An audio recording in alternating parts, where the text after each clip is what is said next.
Testing, testing.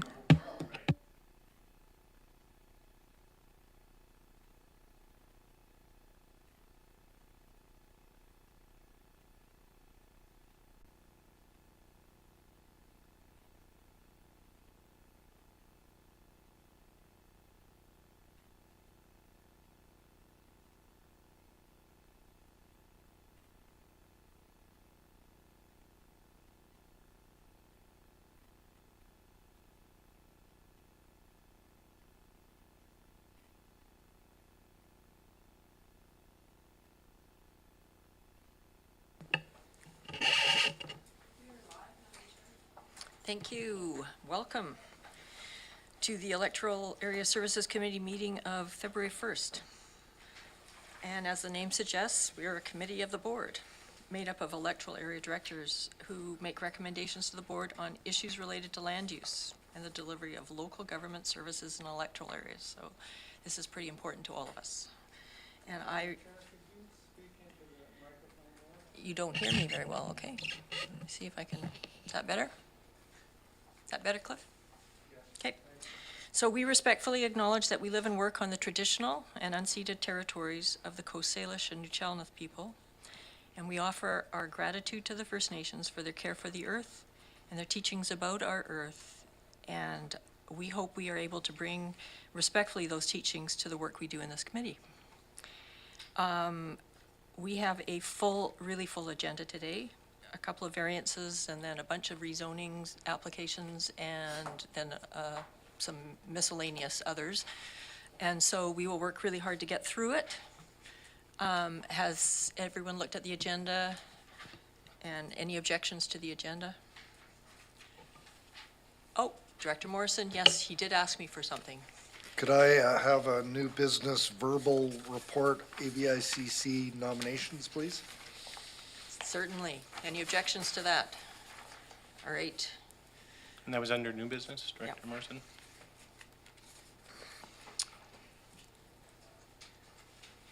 And I'll turn to the corporate secretary to guide us through the next bit. With that addition, then a motion to approve the agenda with the addition of new business, which is respect to AVICC update. How about any objections to that? No objections. So we are consistent with how we record, so we have a mover, a seconder approval. So Mr. Robbins, I was told, and I want to make this, I was told when I went to a session that we could, on committees, just skim over the formalities on things that are very straightforward. So can we do that to make it faster? Although this is slowing it down. I leave it up to committee, but we do have a standard and we do have policies and some bylaws that help guide that process. Your agenda and your business that goes through, but I'm certainly open to what the committee's pleasure. You do have in particular procedures bylaw that sets out the processes that you go through. It seems a little formal, I agree. And so I look to the pleasure of the chair and the committee, and Director Morrison had to. Director Morrison, what do you think? Well, I think that the advice that we got in one of our sessions was ill-informed in regards to our procedures bylaw, which if we want to make changes to incorporate and allow for the consent agenda approval and that sort of thing, we should do that. But clearly we've got policies and procedures as to how our meetings are run. And I've known that when we've had these discussions in the past, people either online, or it wasn't discussed when we had online, but people in the gallery were really quite insistent that they wanted to see their elected officials voting yay or nay on items, and that's why I've been consistent in staying with that procedure. But I think it's something that we should bring up for discussion and amendment of the agenda at a future board or committee of the whole. Okay, so is this something that we're looking at that would be part of the governance committee deliberations? It certainly could. I don't believe that it was explicitly It wasn't in that list in the of terms things? of reference, but it's certainly something that you can have a discussion to see if what the comfort is. And of course, yeah, a good discussion, the pros and the cons. And I realize it can be a little formal at times, but these are the tools that we have currently. And as the corporate secretary, I'll try my best to help casualize, is that a word? Casualize your proceeding? Thank you. As best we can. All right, but for today, do I have a mover for the agenda as amended? Director Morrison moves it. Director Seagull seconds it. All in favor? Thank you. I think by using the word casualize, I've casualized the proceedings. Next up on your agenda, adoption of minutes. M1 is there's a recommendation that the minutes of the Special Electoral Area Services Committee meeting of January 11, 2023 be adopted. Moved, seconded, all in favor? M2, recommendation that the minutes of the Special Electoral Area Services Committee meeting of January 12, 2023 be adopted. Any changes? Everyone okay? Moved, seconded, all in favor? And then finally, M3, that the recommendation that the minutes of the Electoral Area Services Committee meeting of January 18, 2023 be adopted. No omissions, everyone okay? Moved, seconded, all in favor? All right. Madam Chair, moving through, there's nothing, we're not aware of any business arising for the minutes, which moves you to agenda item 4, public input, an opportunity for the public to comment on an agenda item that is before this committee. And our procedure bylaw sets aside 15 minutes for that time. Did anyone ask to be on the, I'm not aware of anybody visiting us remotely or virtually, and so we turn to the move gallery. to the gallery? Anyone like to make a comment? Please come forward.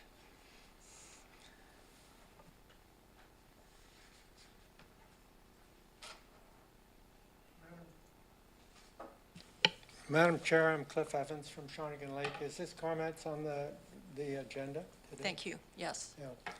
Yeah. Madam Chair, on the agenda today is R15, and that is where our director is asking for a change in bylaw 985, and that is the general bylaw, but the real bylaw is bylaw 3936, and the amendment was made September the 9th, 2015.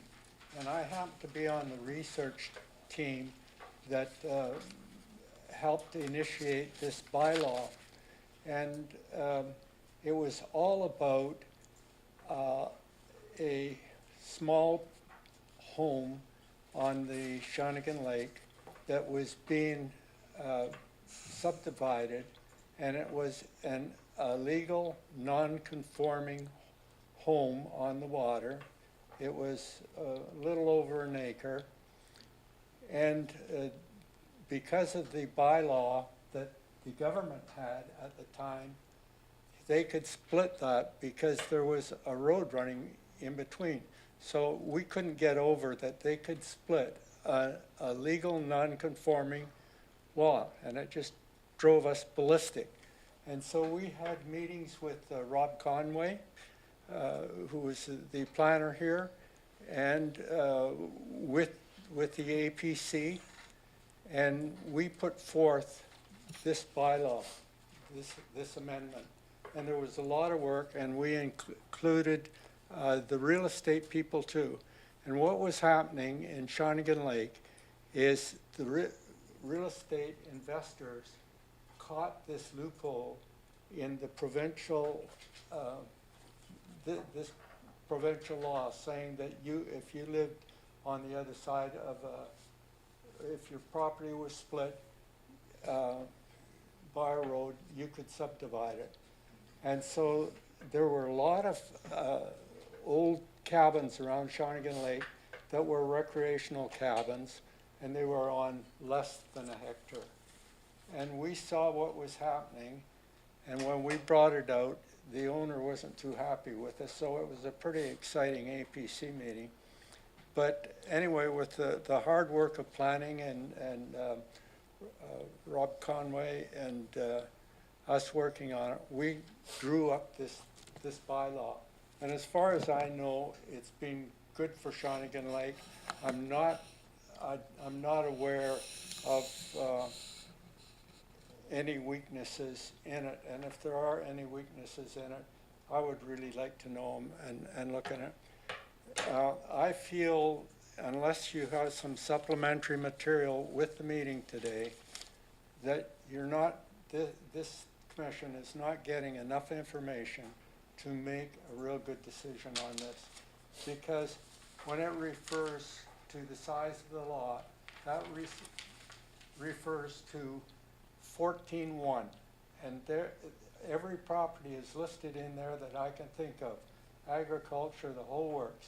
And so that's all in there. But our director also said that Area E would like this too.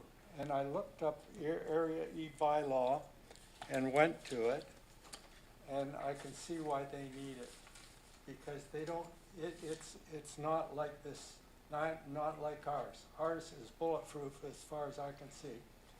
And so what I would like to do is ask this committee to let this go back to planning and get all the supplementary material so you understand what's going on, so you can make a real educated decision on this. I think what Director Acton is doing is great, because it's bringing this forward and showing a lack of law for Area E. And I think that this bylaw is so good, I think that it should, the rest of the director should know about it, and it should really be put on the modernized zoning bylaw when it comes out. Because you don't know in your property, in your area, when other people are going to have the same problem as we had at Shawnigan Lane. Thank you very much, Cliff. Thank you, Mr. Anyone Chair. else? All right, moving on.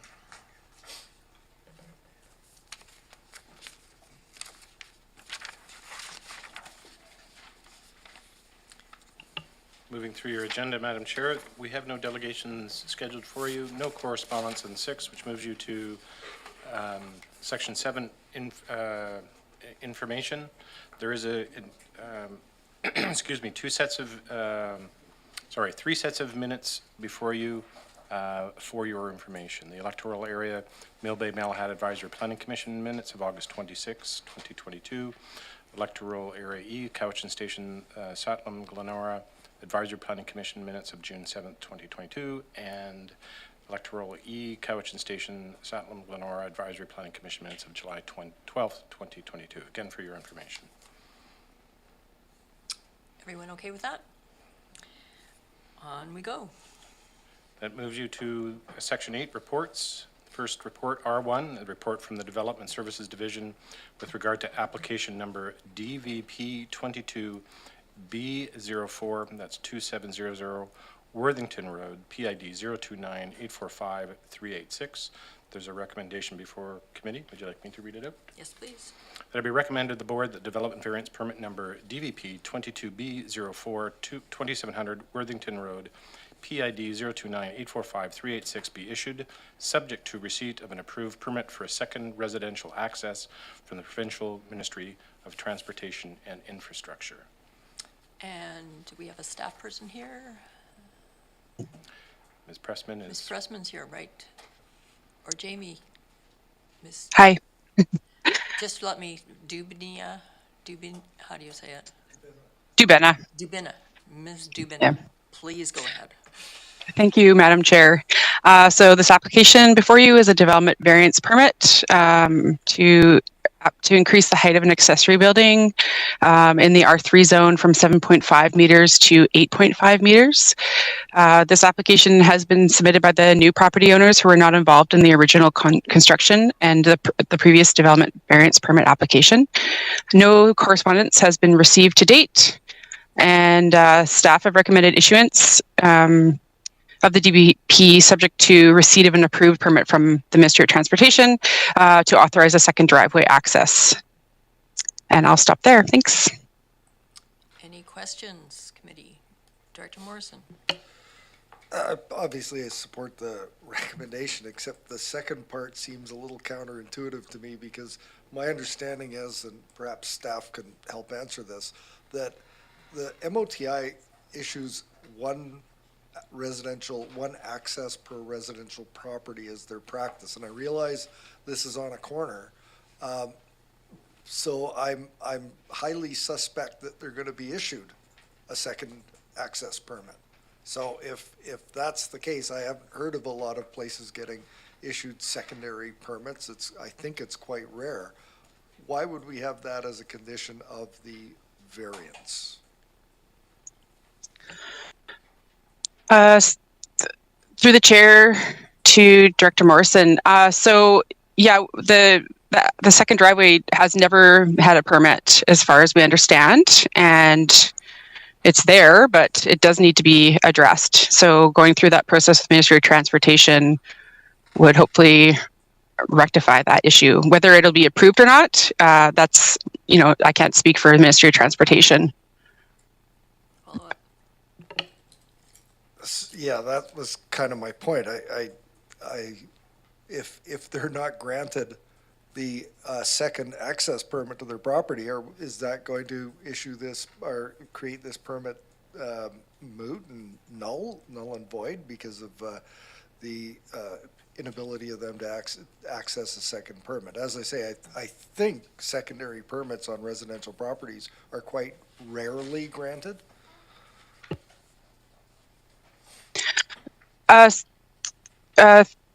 Through the chair to Director Morrison, sorry. So I've just had a staff member just point out that there was another property in Area B that had a similar situation where the permit was issued. So whether this is the case on this lot, without contacting Ministry of Transportation, I don't know for sure, but sounds like that has been done. Director Acton? Hi there. Thanks so much for bringing this forward.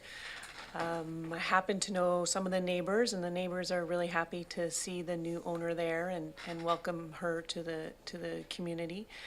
I don't think there's any issues with granting the variance, and I'm happy to see that the Ministry of Transportation is involved with the second driveway. The only concern that the community has, that I guess we don't have jurisdiction or anything, but the driveway looks quite dangerous. It's extremely steep, and the water runoff would be a concern for people because it is paved. So is that something that the ministry will look at when they grant this permit, or is that just not something they consider? So through the chair to Director Acton, so part of the permitting process for Ministry of Transportation, they do have requirements that need to be met. So that would be part of the assessment by the Ministry of Transportation. If the permit wasn't issued, then essentially they would need to be getting rid of that second driveway. Yeah. Okay, thank you. Can I follow up? And I think it's still, with some design, would still be accessible. So I'd like to move the staff recommendation. Can I just go to Director Sure. Martman's got a question? So thank you, Chair, through the staff.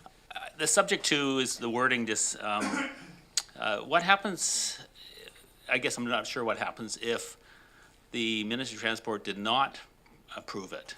Then does this come back to the committee, or what happens to the development permit? Variance permit.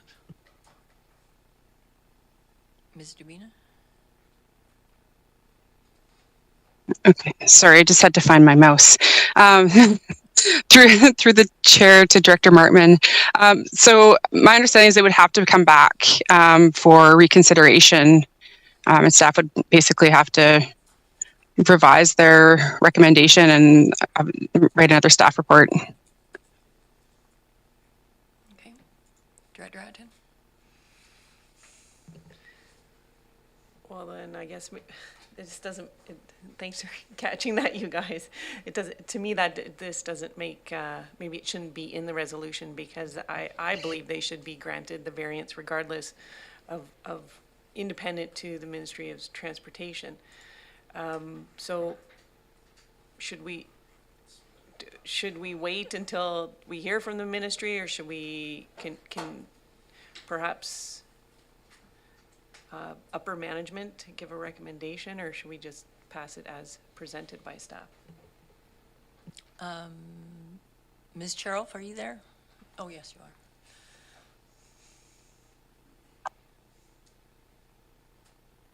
Thank you, Madam Chair. So you can deal with this in a number of different ways. You could pass the staff recommendation, and we could sort out with the applicants what the status of their request to the Ministry of Transportation is prior to ratification of the resolution by the board.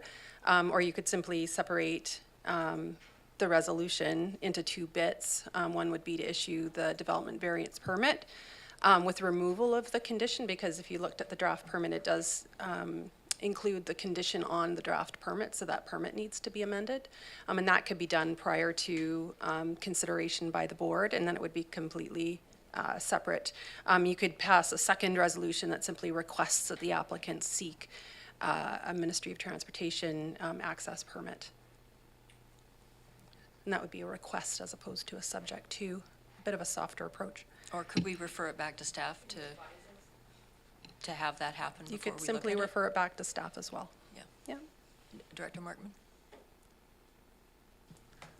Thank you. I guess I'm leaning towards the last, the last one to refer it back, but I didn't know if we heard from the applicants. Are the applicants here? Madam Chair, I understood that they were going to join us virtually, but I don't see them in our gallery. Director Wilson, did you have something you wanted to say? Well, I kind of did, but now I've lost my thread because what seemed to be a very simple, straightforward thing has now become so complicated that I honestly don't know where we are now. And this is one of the reasons, I'm sorry, and I understand that people have got to bring forward the concerns they've got here. It seems to me that this is one of the reasons why the provincial government is stepping in and saying, get a move on you guys, because I honestly don't know, I don't know what's going on now. Refer it back, let's do this, let's do that. It was simple. It doesn't seem to be anymore. Anyone want to move? Director Morrison? Well, I think it's pretty simple. We work with the first part of the resolution as number 1 with a period after be issued. And that the applicants be encouraged to apply and receive an approved permit for second residential access from the Provincial Ministry of Infrastructure is number 2. That way, they can get to work on this, and I think that was option 2 that. Was that the option? Madam that Chair, you- and just for clarification, so the draft permit itself needs to be modified to remove that subject condition. Right. Just so that's clear. Okay. And also for the committee's information, it is an existing building. It is a garage building, so, Yeah. you know, the access is sort of inherent to the use of the building as a garage building, but it's also because it's an existing building, there's no, I guess, sense of real urgency to issuing the variance immediately. If you need more time to work it out, that's fine as well. All right, well, let me turn to Director Acton. Refer it back to staff. I'd like to just refer this back to staff. This is an old issue. Yeah, okay. That it's not going to slow anything down, and I know that the owners know that we're trying to work with them, and I think it's important that we do have Ministry of Transportation look at that driveway. So however staff wants to deal with that. All right, I have a seconder. Any more? All in favor? All right. R2. Madam Chair, R2 is a report from the Development Services Division with regards to application number DVP 22B052645 Timber Ridge Road, PID 030117607. There's a recommendation. Would you like to read it out? Yes, please. That it be recommended to the board that development variance permit number DVP 22B052645 Timber Ridge Road, PID 030117607 be issued. And I see staff have popped up. And we also have, joining you virtually, is the applicant. Great. Take it away, Rashinda. Ms. Woods, Thank I you, mean. Madam. Thank you, Madam Chair. If you could advance to the next slide, please. Thank you. So the subject property is located approximately 1.5 kilometers west of the West Shawnigan Lake / Renfrew Road intersection and is within the Trestle Estates development. Properties within this development consist of rural 1 hectare residential parcels. Next slide, please. The applicant is proposing to vary section 12.7.2 of the Electoral Area B zoning bylaw to increase the allowable parcel coverage from 500 meters squared to 633.93 meters squared to permit the construction of an accessory building, which is a semi-existing garage. For clarity, 500 meters squared on the 1 hectare lot is 5% parcel coverage, and increase to 633.93 meters squared is an increase of 1.34% of parcel coverage from 5% to 6.34%. No correspondence has been received to date. And next slide, please.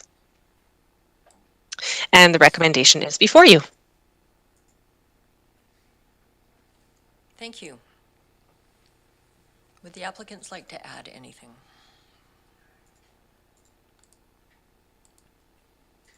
Maybe, Ms. Woods, you could. No, well, that's fine. All righty. Any questions from the committee?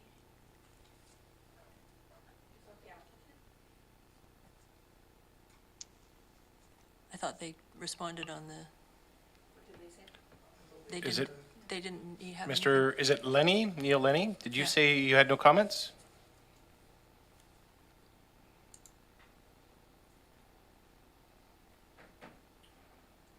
Through the chair, sorry, I'll just step in. I know that Mr. Lenny is in a place with potentially not great service, so he might be cutting in and out. I do believe I heard him say that was good. Okay, and we've lost him. All right, so I'll turn to the director of the area. Yeah, I'd like to move the staff's recommendation and just say that we're happy that the applicants have been working with CVRD and the previous owner didn't, took it into their own hands, and so they've inherited this, and so hopefully it has a good outcome for everyone. And it's seconded. Any discussion? Call the question. All in favor? Any opposed? And it's carried, so there we go. R3. Madam Chair, R3 is a report from the Development Services Division with regards to application RZ22A02, that's 3265 Telegraph Road, PID 008145067. The recommendation is that it be recommended to the board that application number RZ22A02, that's 3265 Telegraph Road, PID 003027147 be forwarded to the list of referral agencies as outlined in the staff report dated January 11, 2023, February 1st, 2023 Electoral Area Service Committee meeting. Right, and Ms. Cheroff, is she still there? Were you going to make a comment about the rezoning applications and the process? Well, the idea that they come to, remind us that they come to electoral area source, then we decide.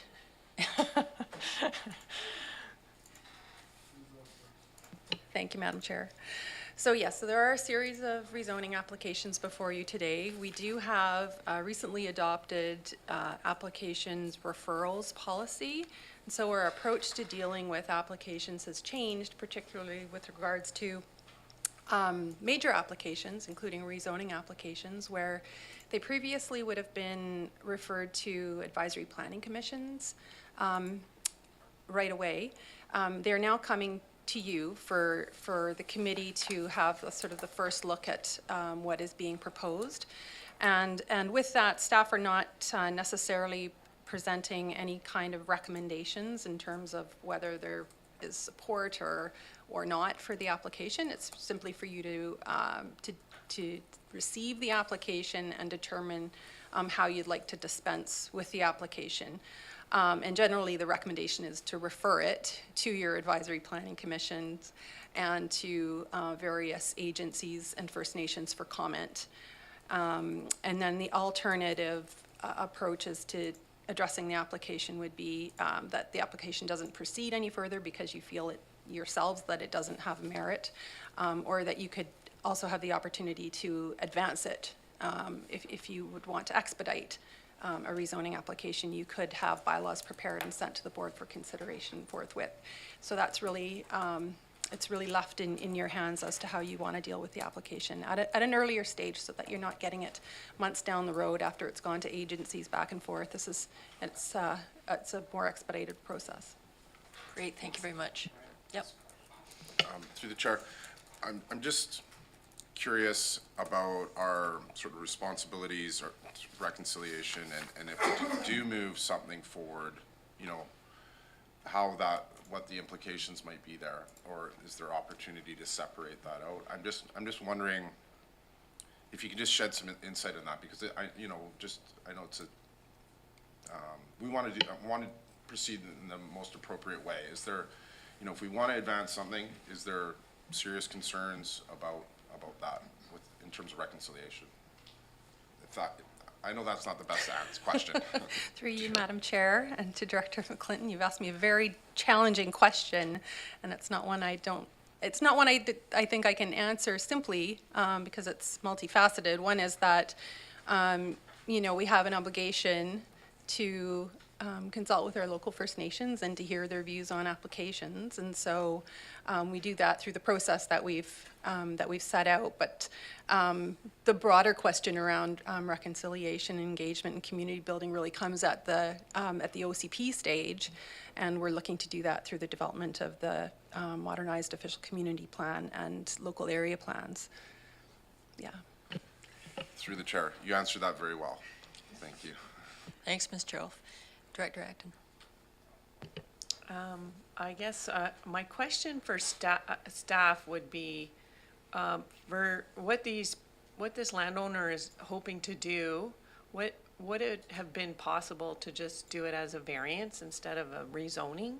So are we on to we're on R3, right? Are Yeah. we talking about the application now? Yes. Okay, well, I'd like to hear from staff first Okay. on the application. Sure, okay. Great. And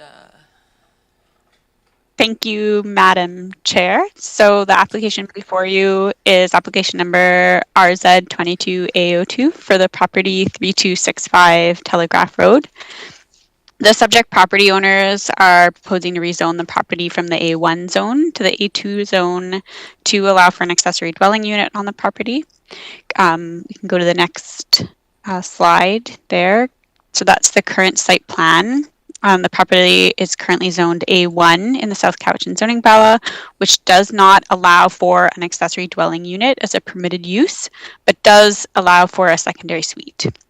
The A2 zone permits, whereas the A2 zone permits either a secondary suite or an accessory dwelling unit. I believe in the staff report you have a summary of the applicable policies and regulations has been provided.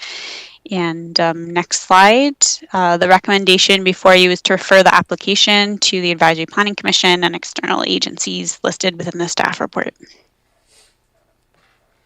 all right, any questions for staff? Director Acton, would you like to ask your question now? Yeah, hi, Ms. Boyle. My question was, could this goal that they have be accomplished without a rezoning and just a variance? Is it because of the use? Thank you. Madam Chair, through you to Director Acton. Any of the planning managers can correct me if I am wrong, but it is my understanding that because the use is explicitly not permitted within the A1 zone, that it requires a zoning amendment. It's not like other zones which permit either a secondary suite or an accessory dwelling unit. There is no accessory dwelling unit permitted. Director Morrison. Thank you. Learned a new abbreviation, ADUs. So, yeah, I understand the intent of this, and it seems to me like it should proceed. I just want to follow up with staff and perhaps Ms. Chirolf in that, just looking through the options of option 1, 2, and 3, it almost seems to me, and I don't have the procedures bylaw in front of me, but it almost seems to me that there could be like an option 1A, which is send out to all the referral agencies and start work on the bylaws. And just to give it a sense of urgency that we want it to proceed. Don't want to go to option 2. I don't think we need to refer it back to staff for specific information. So what will happen next if option 1 is moved and we indicate a desire to proceed to development of bylaws? Is that the natural course of action that will take place? I can Oh, go respond ahead. to this as well if you want, Chloe, or you Sure. can go ahead. You go ahead. Through the chair to Director Morrison, yes, the bylaw would be prepared concurrently with the referrals, and so when it came back to the committee, it would likely be with the referral responses and the draft bylaw for consideration. In one of the other application reports later in the agenda, the options are kind of laid out a little more clear where it directly aligns with the options in the referrals policy, where option 3 basically means that the bylaws be prepared without referrals. All right. Director Martman? Sorry, and it's probably a question because of a gap in my knowledge, but I gather this is agricultural land, and doesn't agriculture, and how does zoning impact the rights of the Agricultural Land Commission to say you can have a second dwelling on your property, because they've relaxed the rules to allow a 970 square foot dwelling, secondary dwelling now on agricultural land.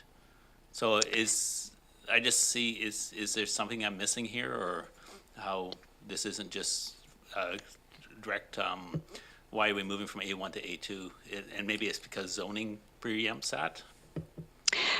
Ms. Boyle? Through the chair to Director Martman, so the Agricultural Land Reserve Use Regulation has a number of uses that may not be prohibited or regulated by local government. So those are uses that would generally be considered under the use of agriculture in our zoning, and we can't further regulate those. So those, when the ALR or the ALC decides that those are allowed, they are permitted, we can't further regulate them. Then the ALR use regulation has a bunch of uses that the ALC says are permitted, but local government can further regulate them, and a lot of those uses are around residential use, and the further regulations occur through the zoning bylaw. So in this case, the allowing for an additional residence is in the ALR use regulation as one of the uses that is permitted, but local government may further regulate. And since our zoning bylaw does not allow for that, we are regulating it and saying it's not permitted, basically. So this zoning amendment would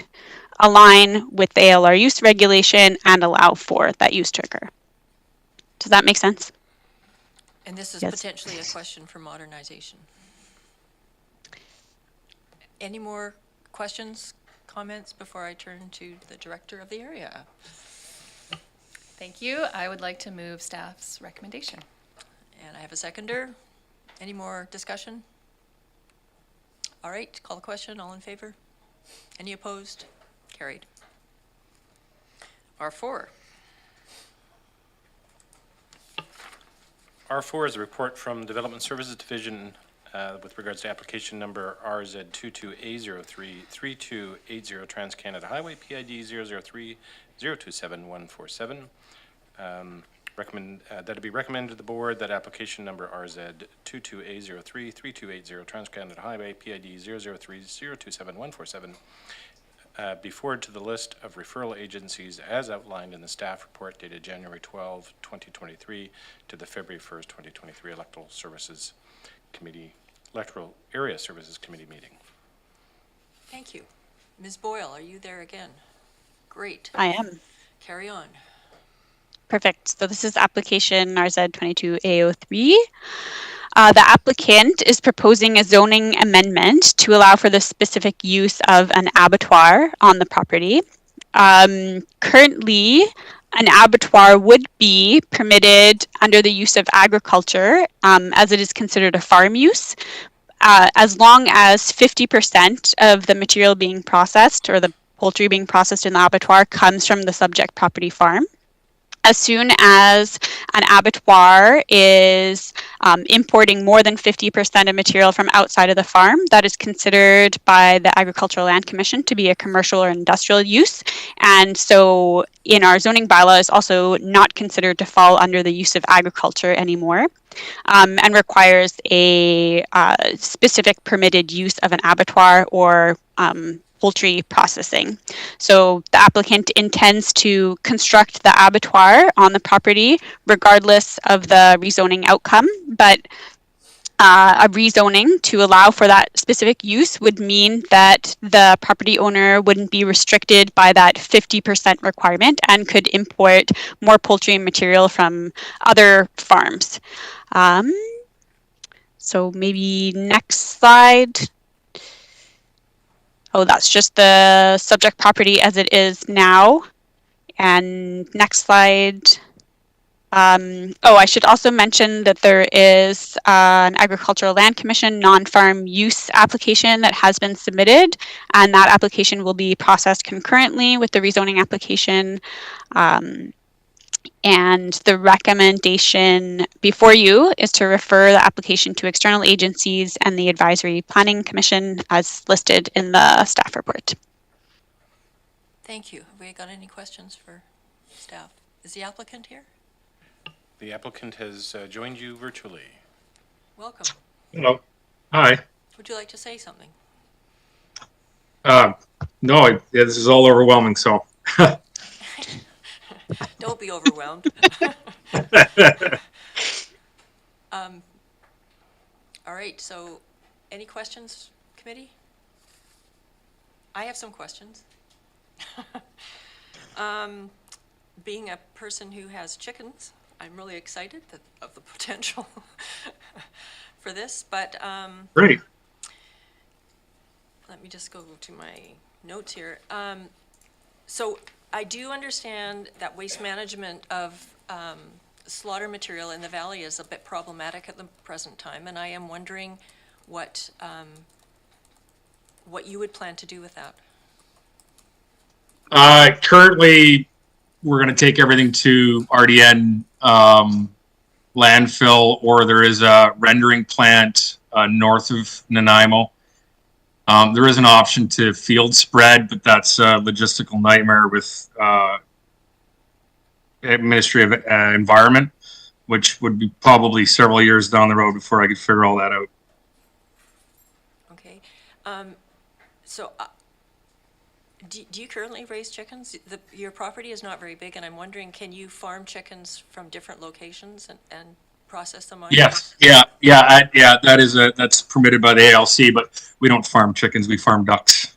Okay, so okay. All right, well, I would just like to say that a service that will help small producers process their birds would be very welcome in the valley, I know. So I turn to the director of the area. Oh. Yes, go ahead, Director. Yeah, I'm glad you brought up that, and I heard that the waste or the I can't remember the term for what's left over, would be going to Nanaimo or other places. I have to ask, are there any plans for any of this to be disposed of locally? And I think you know what I'm referring to. I can tell you if you like. Thank you. No, we don't have any plans. If I can't get if the public can't gain access to my plant, my volume will be small enough that I could compost without any impact, and we probably would try to field spread. And again, that's the logistical nightmare side of it. But as soon as I kind of tip over into public access, the volumes are too great, and I'll just ship them off to, again, RDN or north of RDN. That's great. Thank you very much. Director Morrison.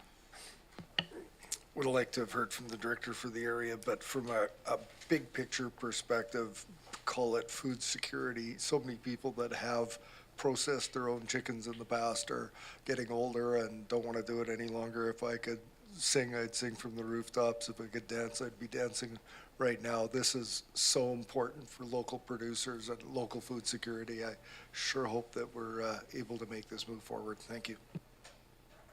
Director Siegel. Yep, I totally agree. I'd like to move the recommendation, and I also just had the one question around the waste, if the Raptors Center is an option for taking the offal. We did have a representative come last week. They won't, they don't take offal. They'll take a whole bird that's been dispatched, like a spent layer, if you will. Again, there is an option, but we are talking about probably quantities that even they can't even keep up with. So, I definitely want to make a strategy moving forward to get people that want it as compost or feed for whatever reason, but not as of right now. The business plan is to it's off to RDN. All right, so I have a motion on the floor. Do I have a seconder? Seconder. Any more discussion? All in favor? Any opposed? Motion's carried. Next item, that's R5. R5, right. Report from Development Services Division regards application number RZ22F01 South Shore Roads PIDs 027405 206, 027405 214, 027405 222, 027405 231, and 027405 249. And this is for committee direction. Ms. Dubina. Thank you, Madam Chair. So this application is for an official community plan amendment and rezoning of 520 plus hectare parcels located on South Shore Road.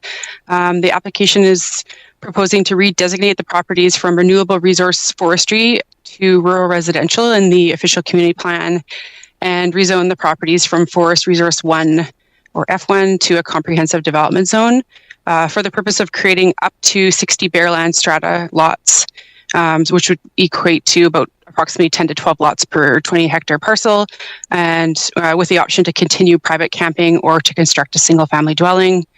In accordance with the CVRD development application referrals policy, staff have submitted this preliminary staff report with a list of recommended referral agencies and First Nations.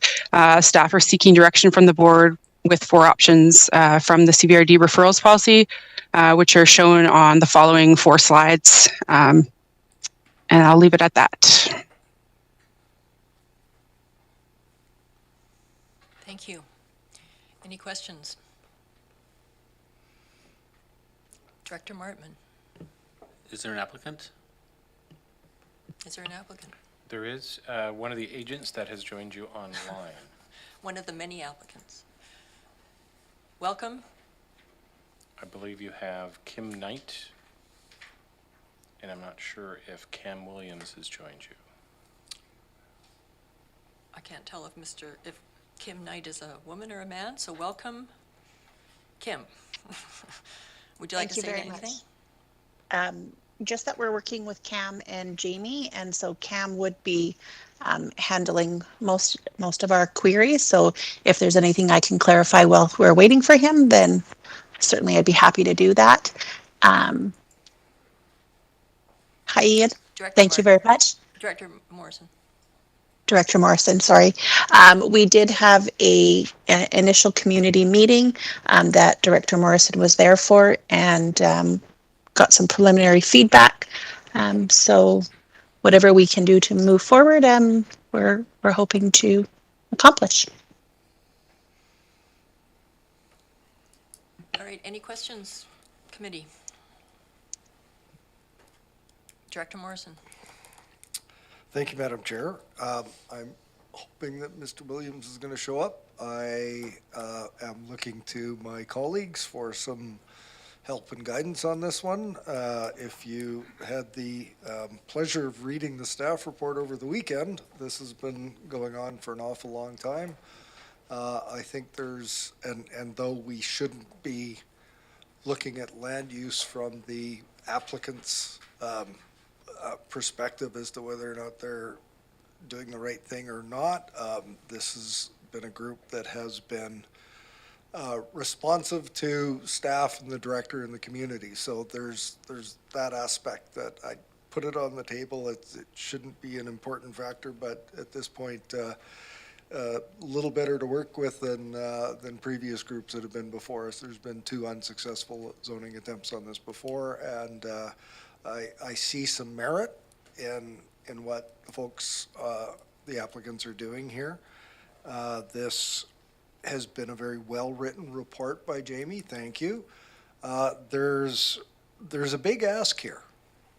This is a property that is currently in use as recreation property, and hasn't been, I don't think hasn't been the desired use amongst most people in the community, but it has been operating there. I think there's been a change in assessment for a portion of this property to be taxed a little differently than the private managed forest lands.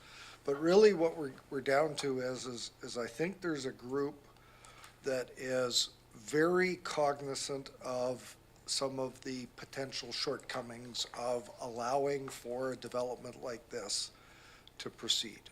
You'll note that in some of the OCP discussions, there's potential nodes out beyond the end of Honeymoon Bay being Kayakuse. It's sort of adjacent to Kayakuse and not really. I think this application deserves to proceed to more investigation. I think it deserves to have referral agencies comment on it.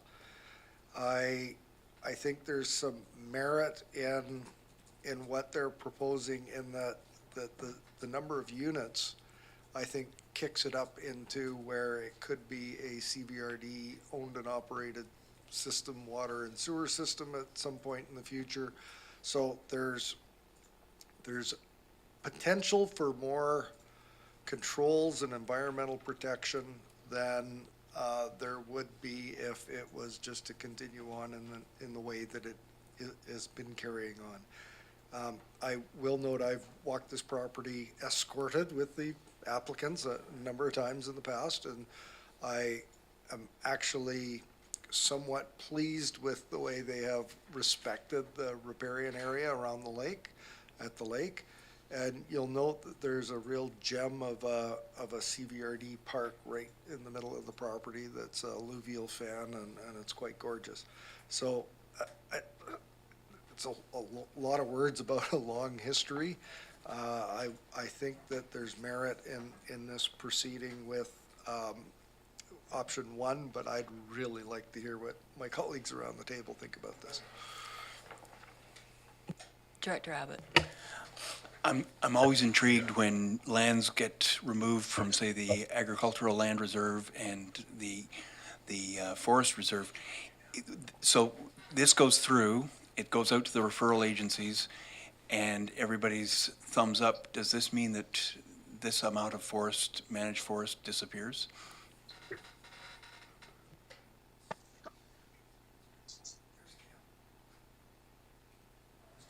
Right, let's have this question answered first, though. Ms. Dubina. I'll get it.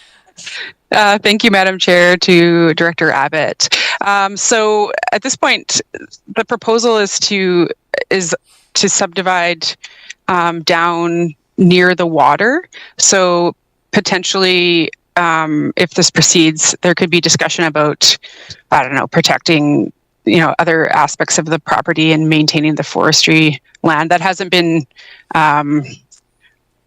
haven't really talked about that, but that's something that we could certainly discuss with the applicant and look into. Thank you. Thank you. Welcome, Mr. Williams. Would you like to add anything? Hi there. Thanks. Thank you. Sorry for being late to it.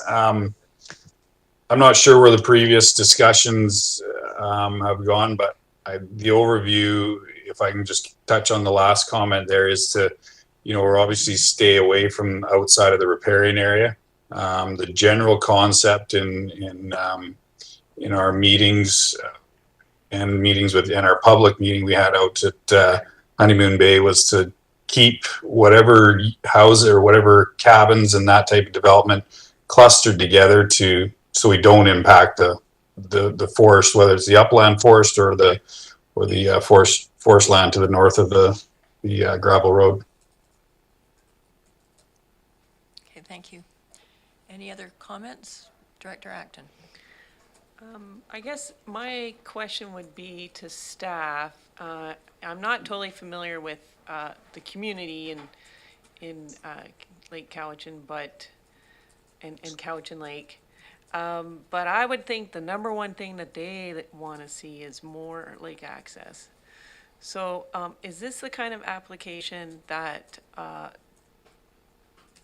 would warrant a discussion around providing more public access, and where would that discussion take place? So thank you. So through the chair to Director Acton. So one of the policies that's identified in the staff report discusses the option for something similar to this application of dedicating part of the lakefront. Whether, that again hasn't been a full discussion with the applicants. But that's in the local area plan policies, and where that discussion could occur. I mean, that could be part of. Well, we don't do town halls here, do we? So I guess the public hearing at that point is too far ahead. So I think, perhaps I know this. Sorry, I'm just babbling here. The applicant has, in the summary that is mentioned in the summary from their town hall, that the community was interested in some lakefront dedication. So that is potentially something that could be discussed with the applicant, and that, of course, would align with that OCP policy. It's 2.122 in the local area plan. I hope that answered your question. So would, sorry, just to follow up. So would that discussion happen after today, or should it have happened already?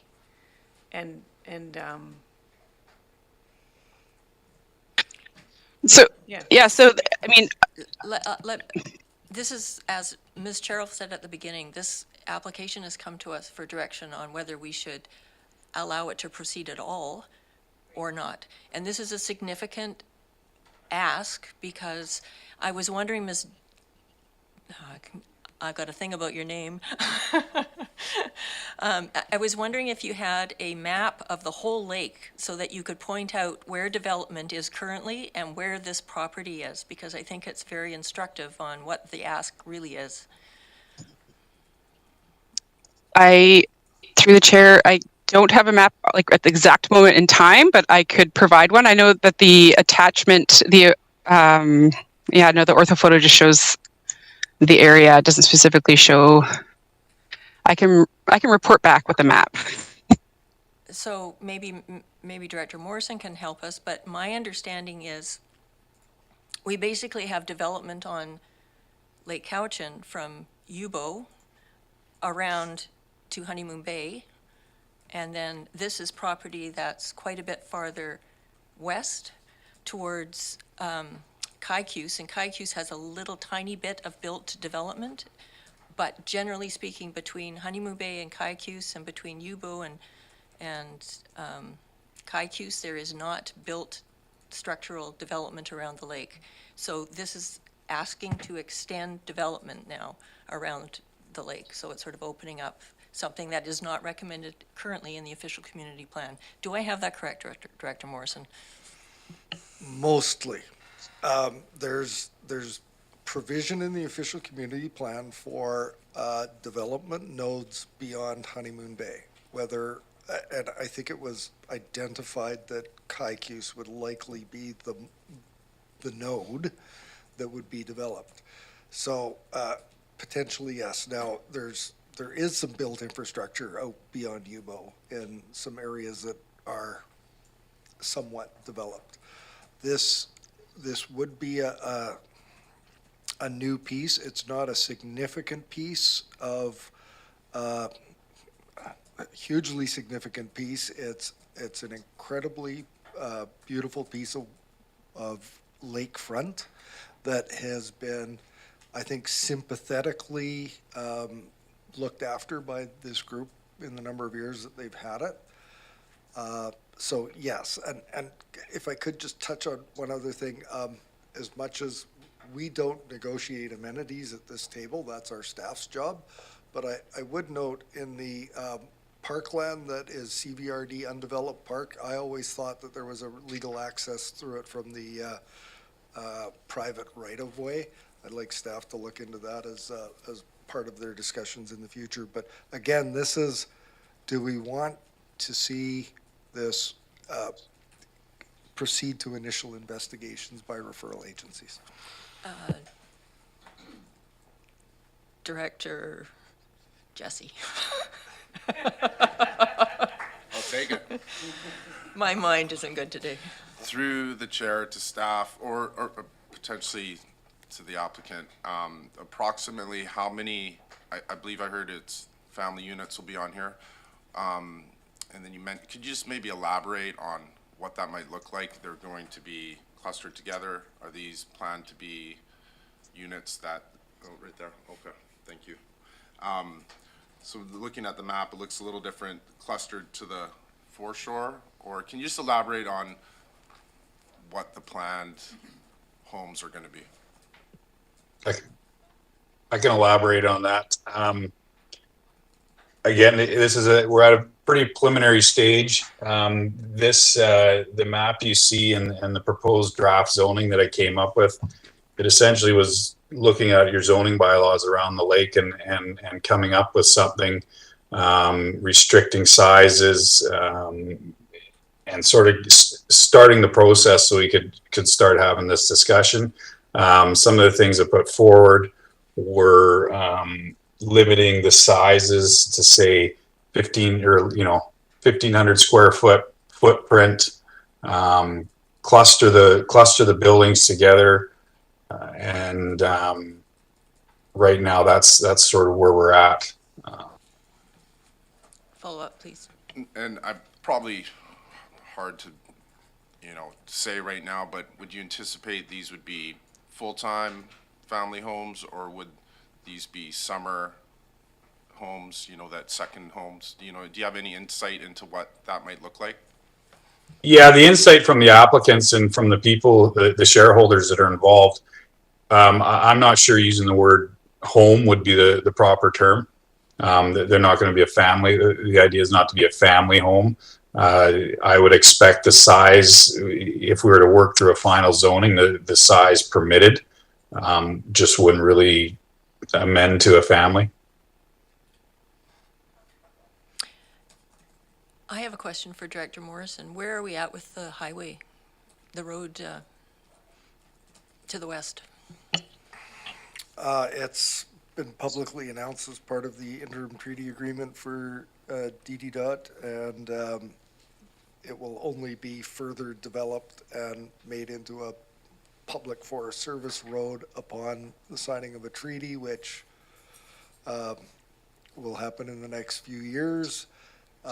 This will continue at least through I'm sure hoping we'll be through this process before that happens, but likely will be legally water access only at this point until further developments on that front. Right, so currently there's just forestry roads, Privately owned forestry roads that access these properties. So when you drive out to the west coast, you're driving on private land. And yeah, so that will be changing in the future, but not anytime in the immediate future. Well after this is successful, if it is.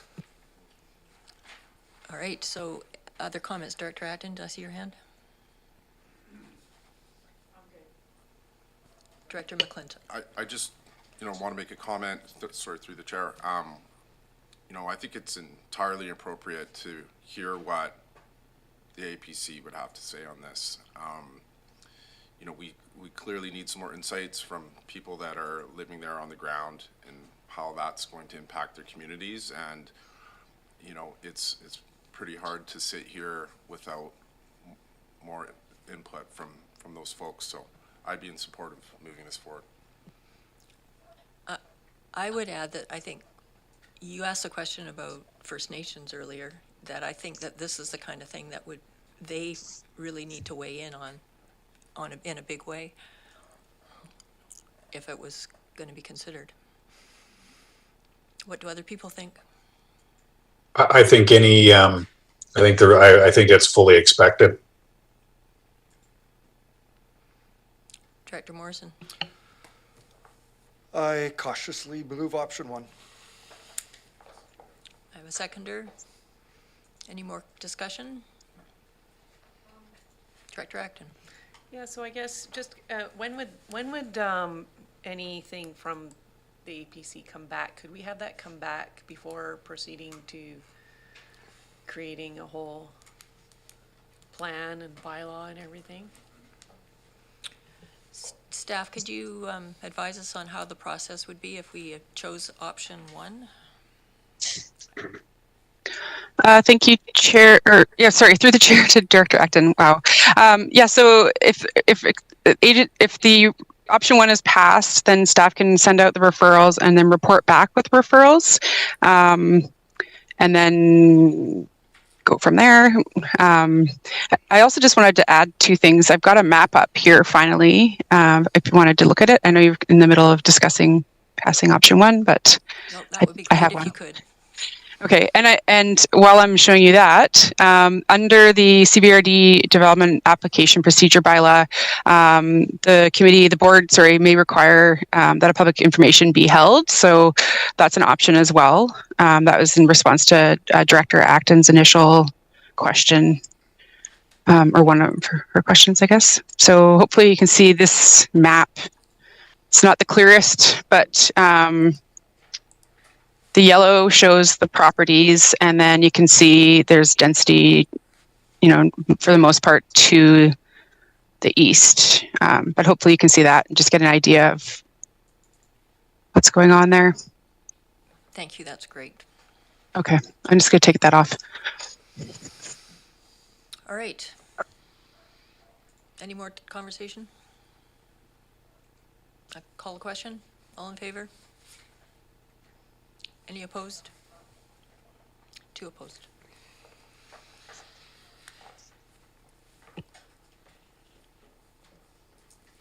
Next is R6. Thank you. Thank you, Madam Chair. Yes.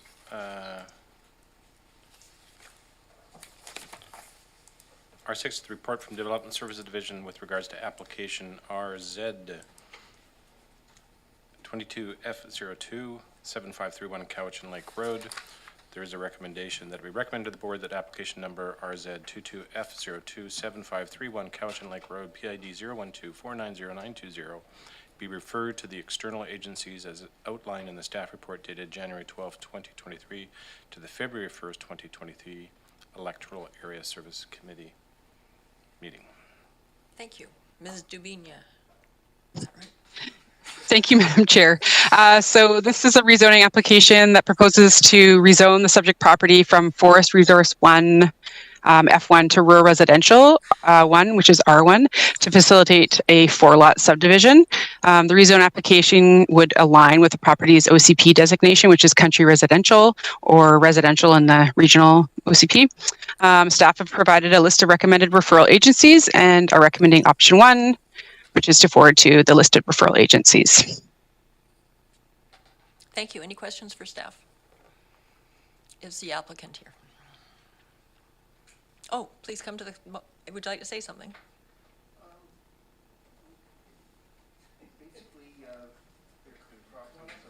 Come up to the, please come to the mic.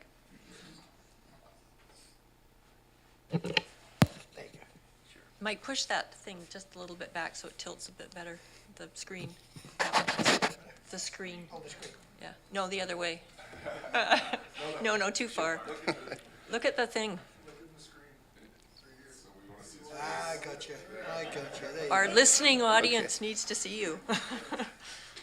Just want to say that there's been properties on both sides of the road here for many years, 70, 80 years or whatever, and there was a full service, you have everything, transit, school, bus, everything, internet.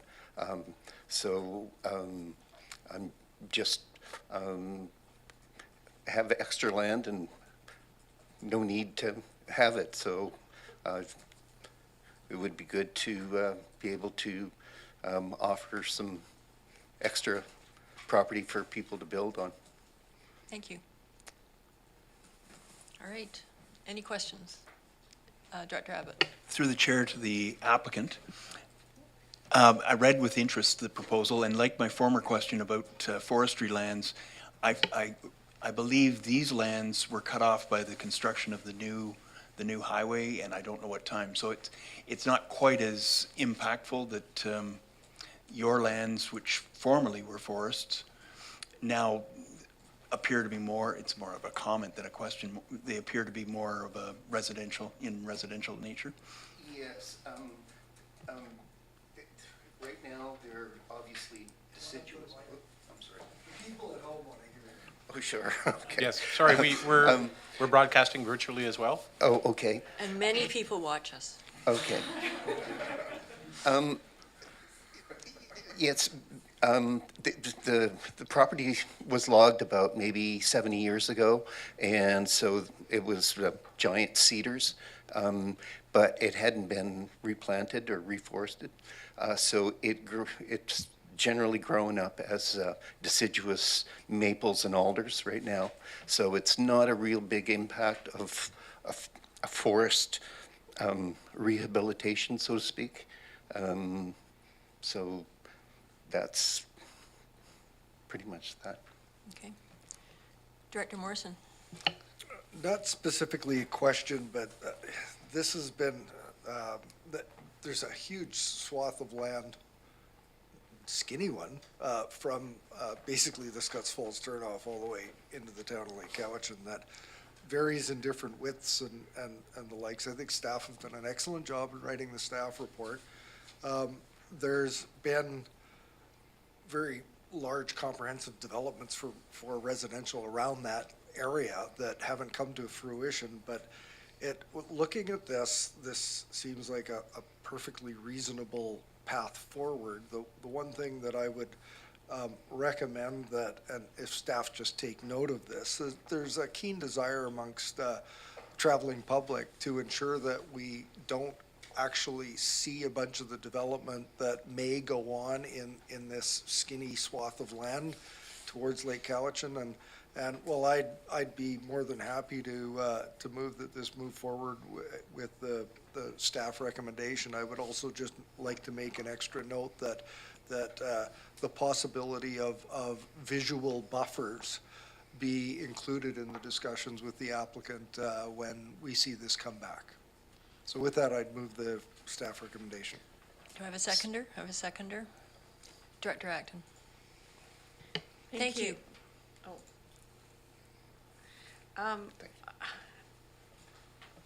So again, since it's a subdivision and so I think, what am I trying to say here? Some of the maps that we get kind of like bring back flashbacks, and I feel like there's some areas in this map that we've seen before that have been some preserved land and maybe some future plans. So I'd really like to see this go to the Parks Commission and look 50 years ahead and have, look at that connectivity. Do we, does the community gonna want to try and get from through this property somewhere to somewhere else? And now would be the time to do that, is my understanding. So I hope those conversations are going to happen and that the Parks Commission sees this application before it comes back to us. Can that be requested? Staff, is that possible? Through the chair to Director Acton. So just I think we referred to parks for this one. I'd have to go back and look. But that would, their comments, parks comments would be included in a staff report reporting back with the responses from referral agencies if option one is passed. Okay, I don't see them listed on there, but So yeah, so they're internal. The list is provided as external agencies. Yeah. Ms. Cheryl. Thank you, Madam Chair. Straighten us So if the committee wished to pass option one, you could add the advisory, the Parks Advisory Commission into the mix of external agencies to which the application would be referred, so that it would go to them right away. Yeah. So we have a motion on the floor, I think, don't we? I thought I included the Parks Commission with that. Oh, did you? Excellent, thank you. I'm so glad sorry I missed that. Okay, so is there any more discussion? No more discussion. Can I call the question? All in favor? Any opposed? Radio, we're moving on now. Madam Chair, could we have a break? We've been here well over Oh, sorry, I forgot an hour. about breaking. Good idea. 5-minute break.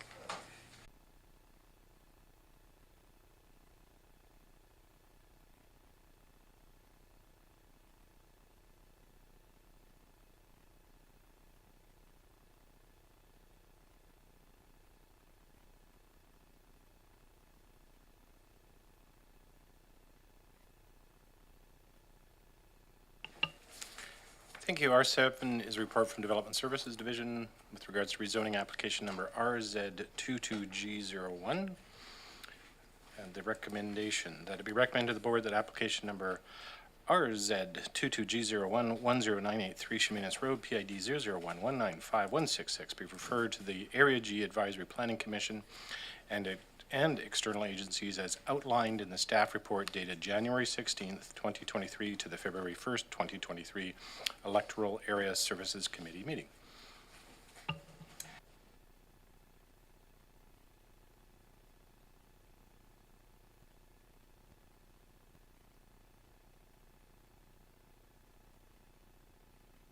Sorry, I didn't have my mic on. I've been carrying on here. We have a new planner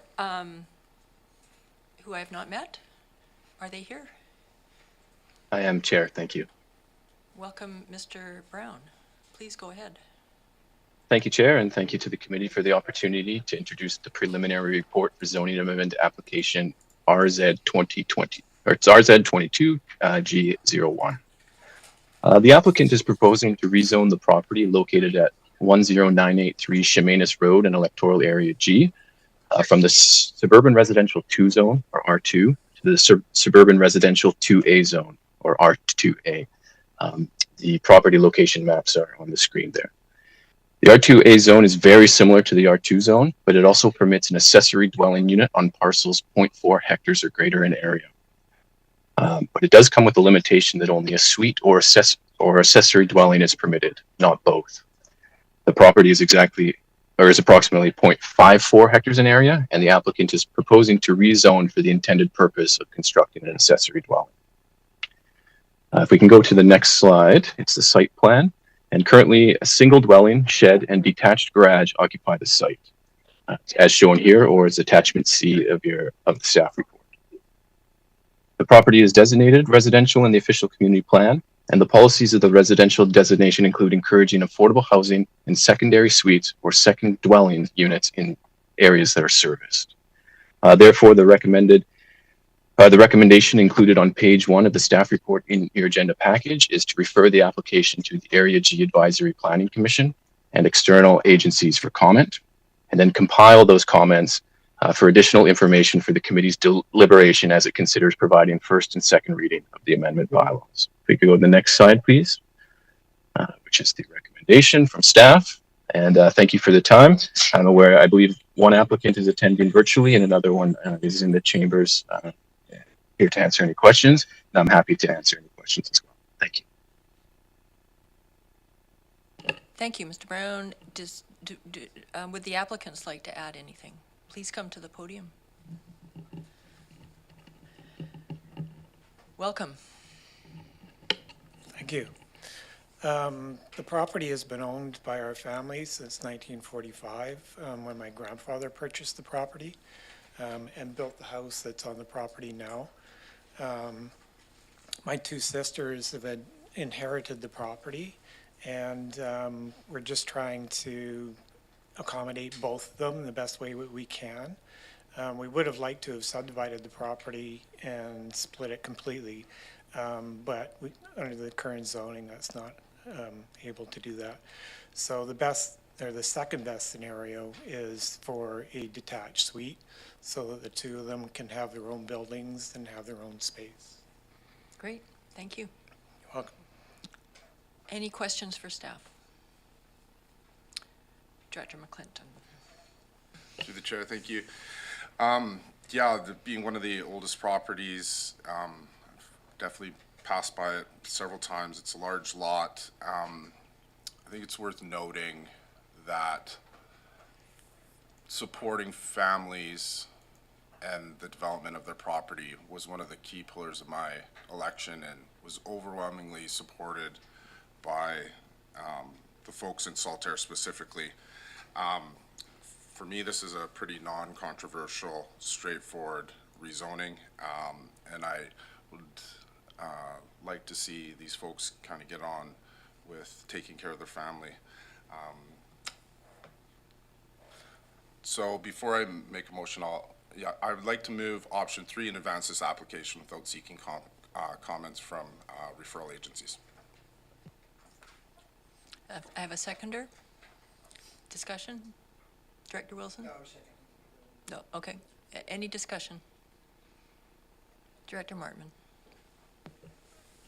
I can understand the wanting to move this forward, and is there a timeline or any urgency around that from the applicant, perhaps?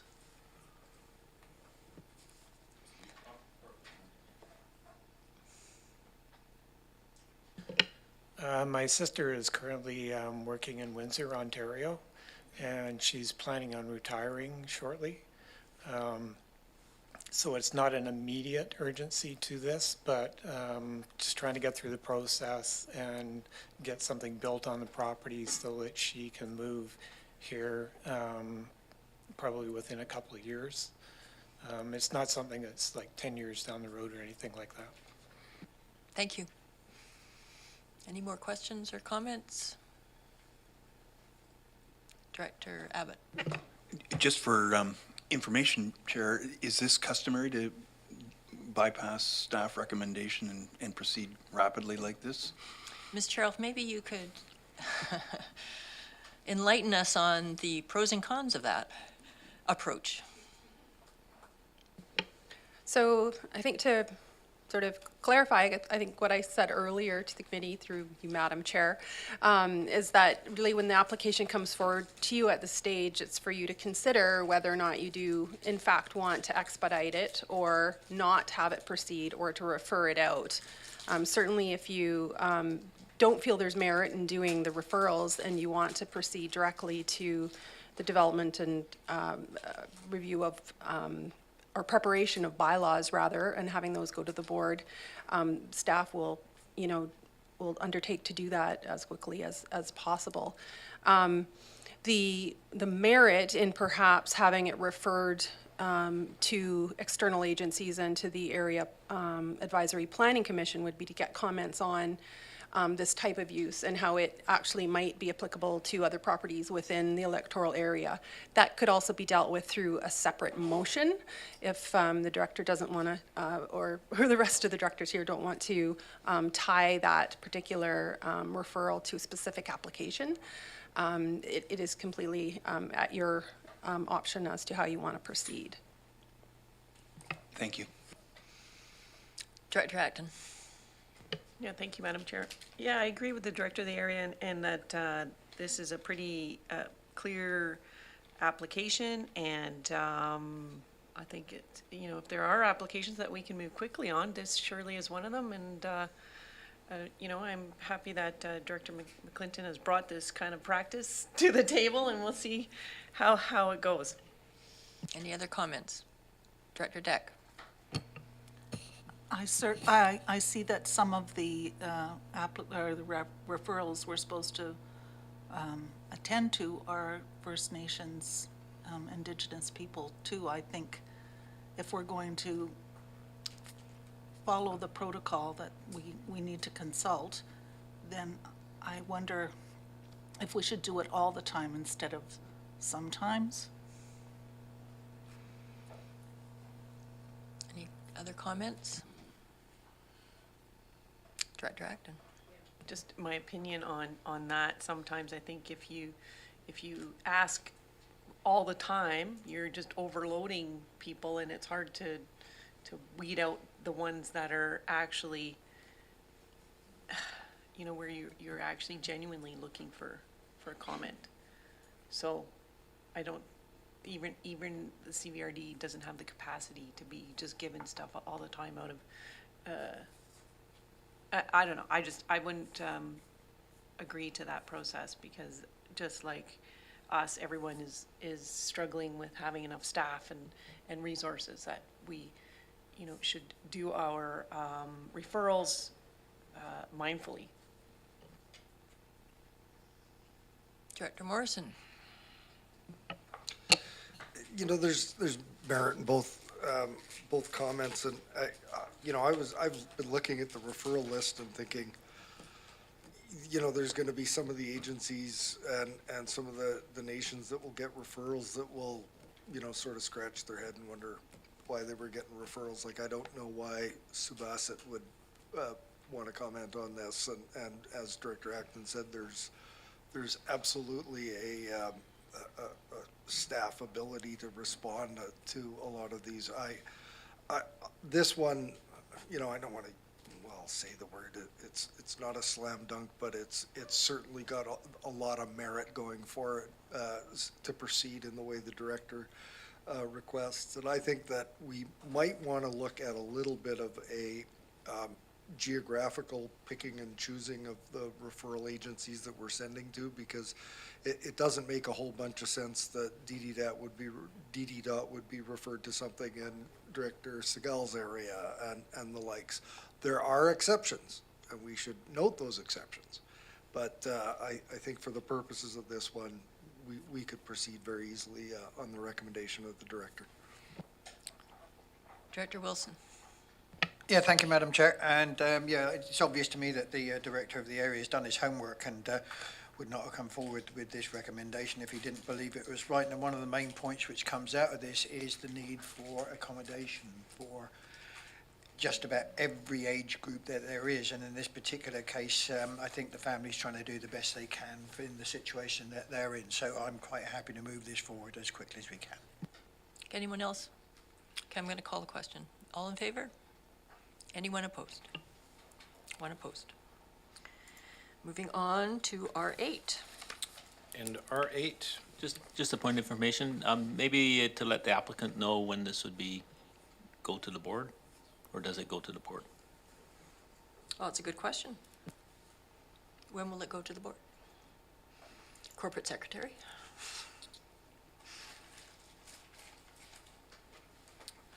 I'm just looking, sorry, Madam Chair, I'm just looking at Yep, the no. option here, what is required.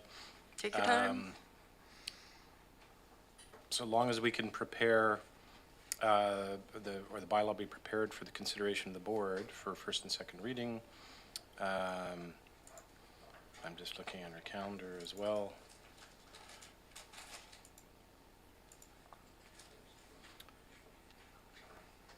I would think that as early as February 22nd, but I defer to Land Use Services in terms of what they need to do in the background as well. Thank you, Madam Chair. So typically, what happens is the board will receive the recommendation of the committee to forward bylaws to the Right, board. And right. so then We at gotta the look at- next yeah. board, you would get the bylaws. So we need to see the bylaws drafted.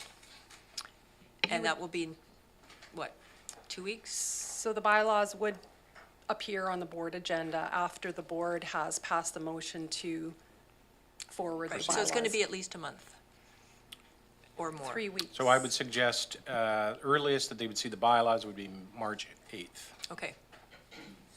So it may pass March 8th.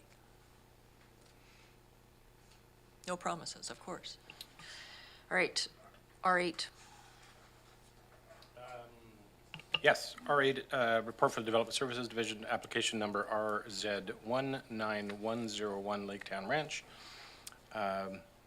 New information post-public hearing. And there is a three-part recommendation that staff will take you through on the screen. And I think Mrs. Hooterman is going to do that for us. Go ahead. Yes. Thank you. Thank you very much, Madam Chair, and good afternoon. My purpose today is to introduce new information post-public hearing about the Laketown Ranch application, which means that we're freed from the usual post-public hearing constraints about talking about an application. Please feel free to ask any questions you might have about the application. The new information that I'm addressing has to do with the wording of the original board resolution dated March 23rd, 2022. One element of that resolution required that a covenant be prepared for board consideration related to the future transfer of the proposed water and sewer systems prior to adoption. This was a requirement imposed by the CVRD due to a number of past situations that involved the failure of privately managed systems, usually in strata developments, and the subsequent takeover by the CVRD.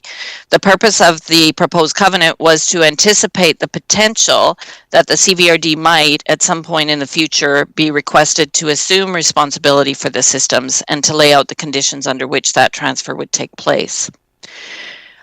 While drafting this covenant, it's become clear that although the proposed Laketown Ranch sewage treatment system is consistent with Vancouver Island Health Authority standards and provincial sewerage regulations and will be licensed by VHA, it does not meet the Master Municipal Construction Documents, or MMCD standards, which the CVRD Utilities Division relies upon when considering the takeover of private utilities. As a result, the CVRD's Utilities Division would not support a request for the CVRD board to assume responsibility for such a system in the future, rendering the covenant requirement moot. Please note that the proposed systems will be operated as part of an overall land management operation involving an RV resort and a residential community of 225 homes, and so will not be operated by a strata. The applicant has advised that their engineers will design and build the systems, and paid staff will manage and maintain the systems.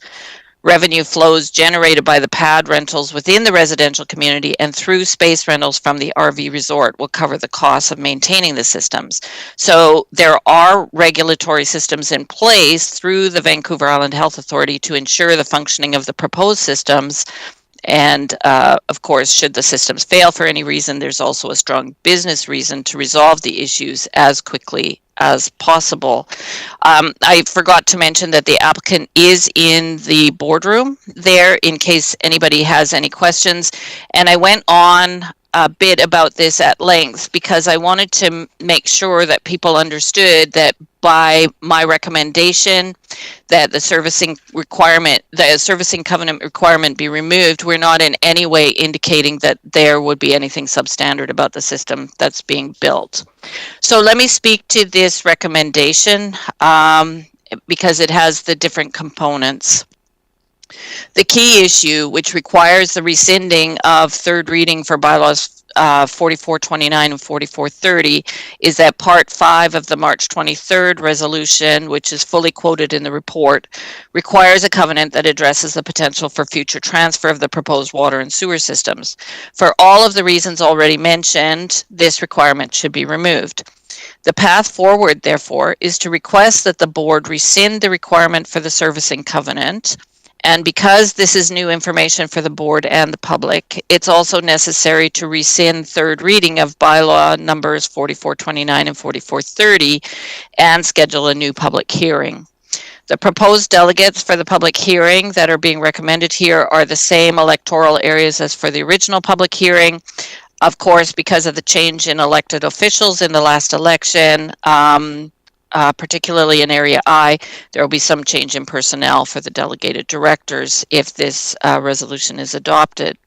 This process has been discussed with the applicant, who understands the need for this approach And so if we could just move to the next slide, please. Assuming this resolution passes, then the next steps would be a public hearing. And assuming that no further new information comes forward at that public hearing, then the process would be to move ahead again with third reading. After third reading, but before fourth reading and final adoption of the proposed bylaws, the CVRD will also have to consider a bylaw to adopt a housing agreement related to this project. The housing agreement is in its final draft form and ready to be introduced to the EASC at its next meeting on March the 1st. And all other covenants have been reviewed by legal counsel for both the CVRD and the applicants and are ready to be signed. So I'm happy to answer any questions about this proposal or about the application as a whole. I know that it's a big one, and there are some new people on the board or on the committee who might be interested in. Thank you, Ms. asking Lederman. some questions. I think it would be really helpful if you could just do a recap of the whole application.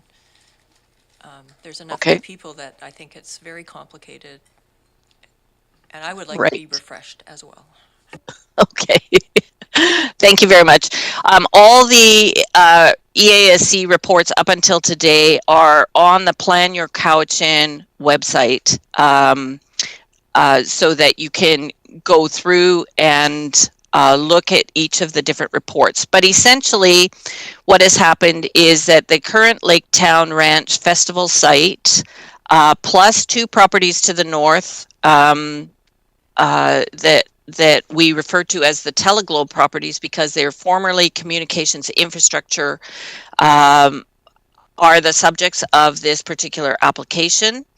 The idea is that the telecommunications properties in the north, which are currently zoned for institutional use because of their former important role in the telecommunications system for Canada, would be changed to industrial. And then there would be components of some of those lands and some of the current festival site that would be converted to another comprehensive development zone that includes 228 units of residential use and I believe 75 units. This is terrible. I don't have the report in front of me, but a number of units of RV resort, that there would be a resort clubhouse, and there would be that would be available to all of the year-round residents to use. And then the currently zoned festival site, which is classified as CD1 in our zoning bylaw, would be downsized somewhat from its current size to make room for those things.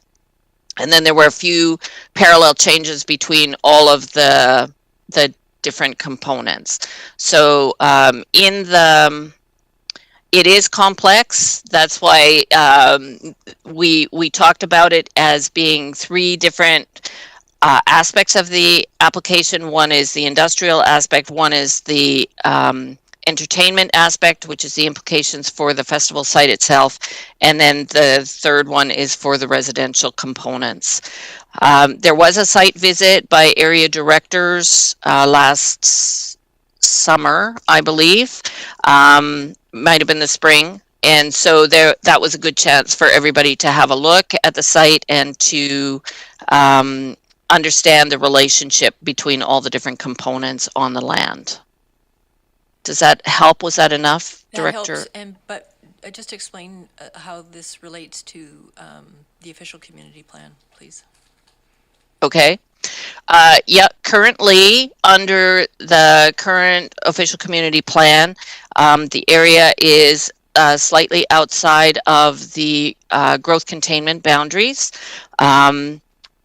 Just for the information of all of the directors, with the modernized official community plan, which is out for community consultation at this time, these lands would be included in the growth containment boundaries for UBO.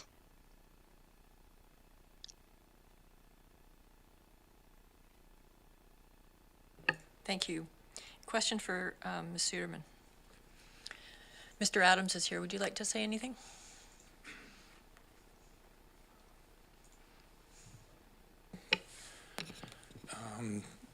Welcome. It's been a long process. Obviously, I was disappointed when this extra step had to take place, but I totally understand it. And we're vested in this now for 7.5 years.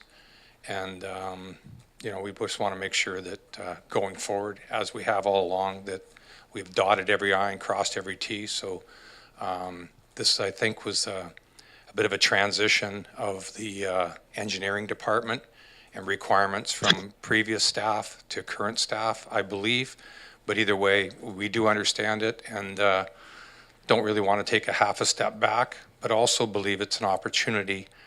Many things have happened in the last year that I think proves out our development even more than the demand for it.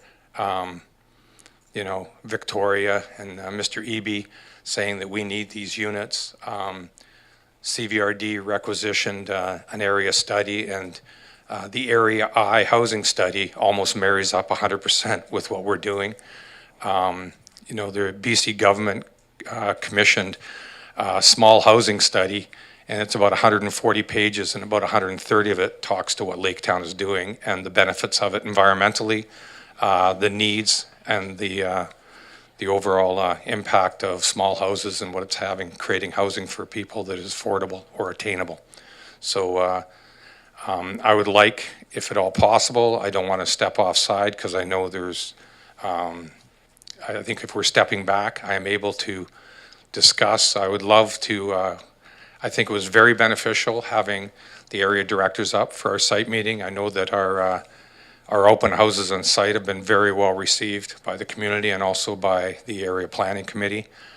So if there's an opportunity to have the directors up again or the new directors or any directors, I would be available at a minute's notice to take a walk around the site and show people what we're doing. Thank you. Thank you.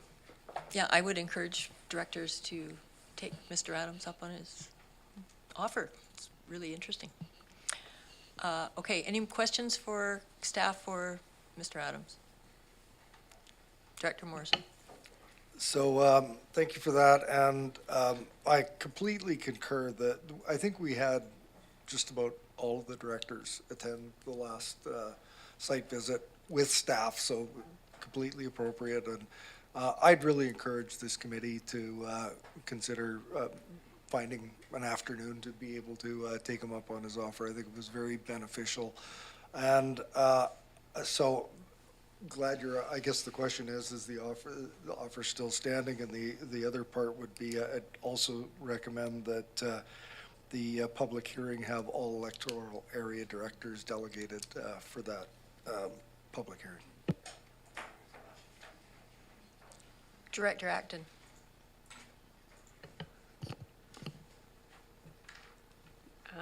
I kind of had the opposite thought. Do we even need public hearing for this? Oh, we need it? We have to? Oh, okay. Thank you. Other I comments, wasn't- that's questions? my moment of not paying attention? Okay. Director Martman. I think my question might be less procedural and more trying to understand the new information that's created this to happen. So what is it that's changed from when it went forward to say we want the CVRD utility standards? Did something happen? It sort of alluded to that we had a change in management, or have standards changed for the CVRD such that it created this? I don't understand what is the new information specifically? Maybe that's for Ms. Suderman. Ms. Suderman? Thank you, Madam Chair, through to Director Martman. The thing that has changed is that there's been greater clarity about what the utilities division will accept in terms of a system when they're thinking about inheriting it at some point in the future. So that was not clear at the beginning. The applicant has been clear on the type of system that they've been intending to have throughout. But it apparently is not the standard that the CVRD now would be looking for. Can I address that just a little bit? Certainly. From our perspective, we dealt with our engineers, did all our test pits, all this, everything they have to do on site, and designed a system. The system fell under Vancouver Island Health Authority, went to Vancouver Island Health Authority, put in the applications, were accepted and approved. And so we believe we didn't build a system yet, but we believed we had a functioning system. And somewhere between there and a disconnect with maybe with the previous engineering department, I'm not here to throw anyone under the bus, but I think there's just maybe a concern or a paranoia that if it's changed information, that we have to do this procedurally in the right way. So I wish we weren't, but I just want to make sure whatever we do, I don't have recourse coming back on me in a year or two. So that's why I support whatever planning department recommends. Yes, please. Thanks, and I think and thank you for that. I think maybe through to Ms. Suderman, so this gap, I'm calling it a gap, maybe it's the wrong word, between VHA and the CVRD standards must represent a fair bit of money. Is that correct? And maybe you can explain what that might be.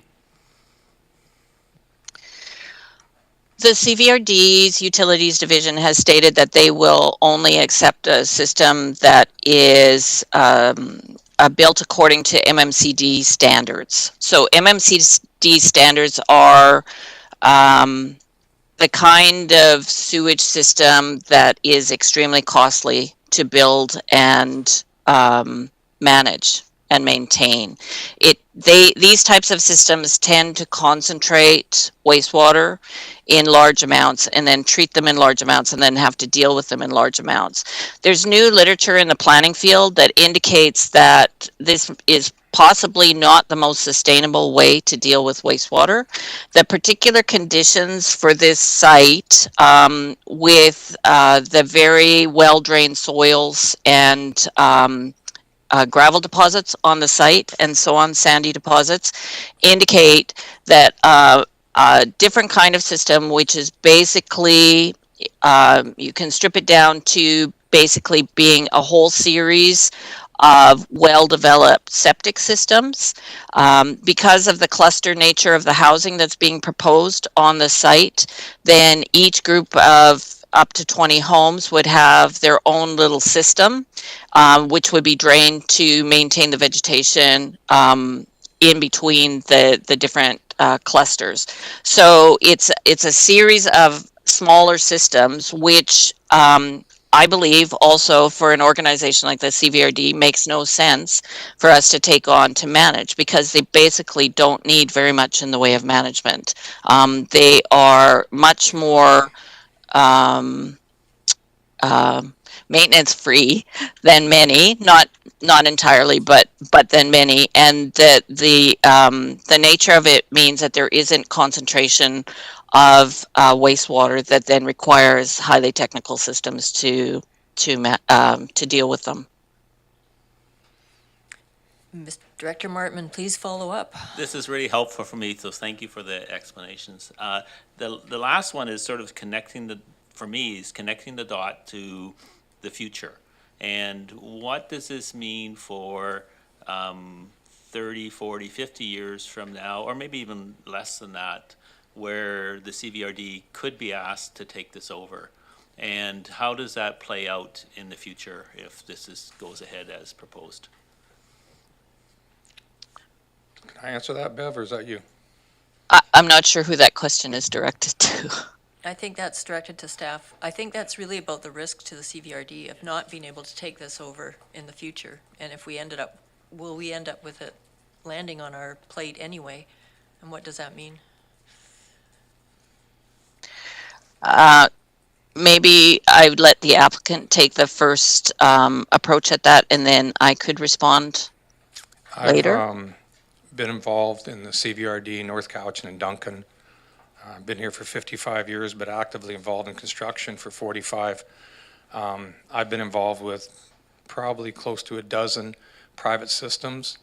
I think I understand, and I think it's common knowledge that CVRD, North Cowichan doesn't accept small systems. CVRD does.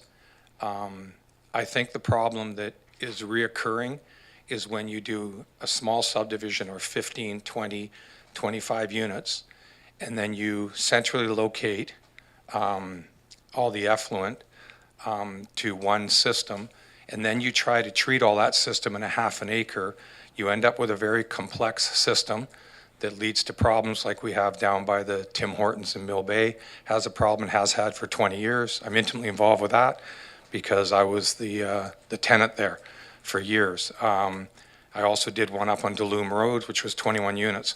So part of the problem is these are complex systems done on small chunks of land. And then when there's a problem down the road, you have 15 or 20 people in a strata all putting in $100 a month, and now they have a $20,000 or $30,000 problem if there is a problem with the system. The difference on this system is that this RV park will be managed and run like a business. The manufactured home site, you will own your own manufactured home, the small park models, but you will be land leasing. So now there will be 250 units, 300 units paying monthly so that now you can have a professional check the filters and check this simple system monthly, stay on top of it, and have a reserve fund that if there is a problem in the future, that it is monitored by Vancouver Island Health Authority. We have to put in our reporting, and CVRD is welcome to see those reports that go in, and that's what the covenant originally stated, so that it's self-policing, because if you have an income from 185 park models, you have an income from 120 RVs, and your sewer system isn't working, it probably is not going to be a good business decision not to make it work properly. And it's a relatively simple system because that's all required. And I also have reports from our engineer that the VHA requirements are actually greater than the, sorry, I don't know all the initials. Bev, you can help me. Yeah, But MMCD. yeah, that they're actually higher. Vancouver Island Health Authority is higher, and probably 90% or 95% of what we got in the Cowichan Valley right now is overseen by the Vancouver Island Health Authority. Thank you. Do staff have any more to add? I guess the only thing that I would add then again is because of the design of the system, which is a series of small systems, if there was a failure somewhere in the system, it would be a relatively small thing. It wouldn't affect the entire development all at once. It would just affect the components, which would mean that it would be much more easily repaired. Director Martman, does that answer your question adequately? Yeah, yes, it does. I think what I've heard though, and I don't know how you would put this into the future, is about the reporting and having access to that and entrenching that so it's available for the future. I think that might be very valuable down the road. Thanks. Thank you. Director Deck. Thank you, Madam Chair. I'm beginning to understand, or I think I do, that your intention was to have the original, your system, sewage system, and water from your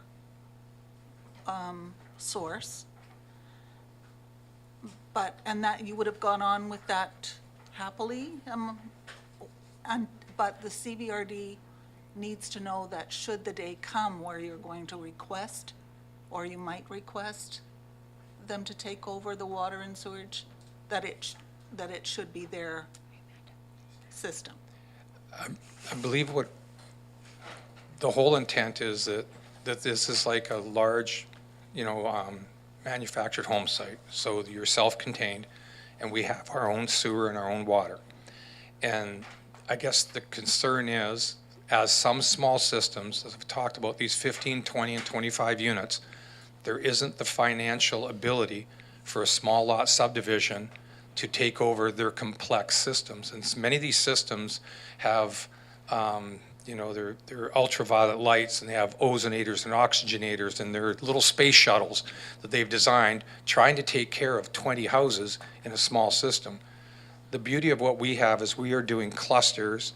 which actually create a sense of community so that you know your 15 to 25 neighbors, you know each other, you live in a small community, and combined with that is that sewer system is combined to relatively, like almost all the CVRD is, it's large septic tanks that go to effluent tanks, that go to a simple pump, that go to ground, and if the ground is good permeable soil, and then we also have to have backup area, which we already have, and all this is designed into the Vancouver Island Health Authority. So I think the current engineers go thinking we don't need this covenant, and the previous thought they did, and that's why we're here.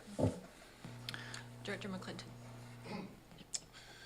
Through the chair, thank you. I guess this is a question for staff, and I'm new to this, but I've read this in quite a bit of detail, and I think I'm up to speed on it.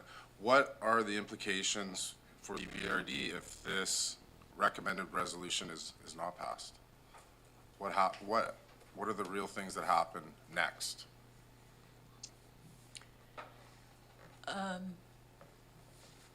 Ms. Cheryl, should you take that?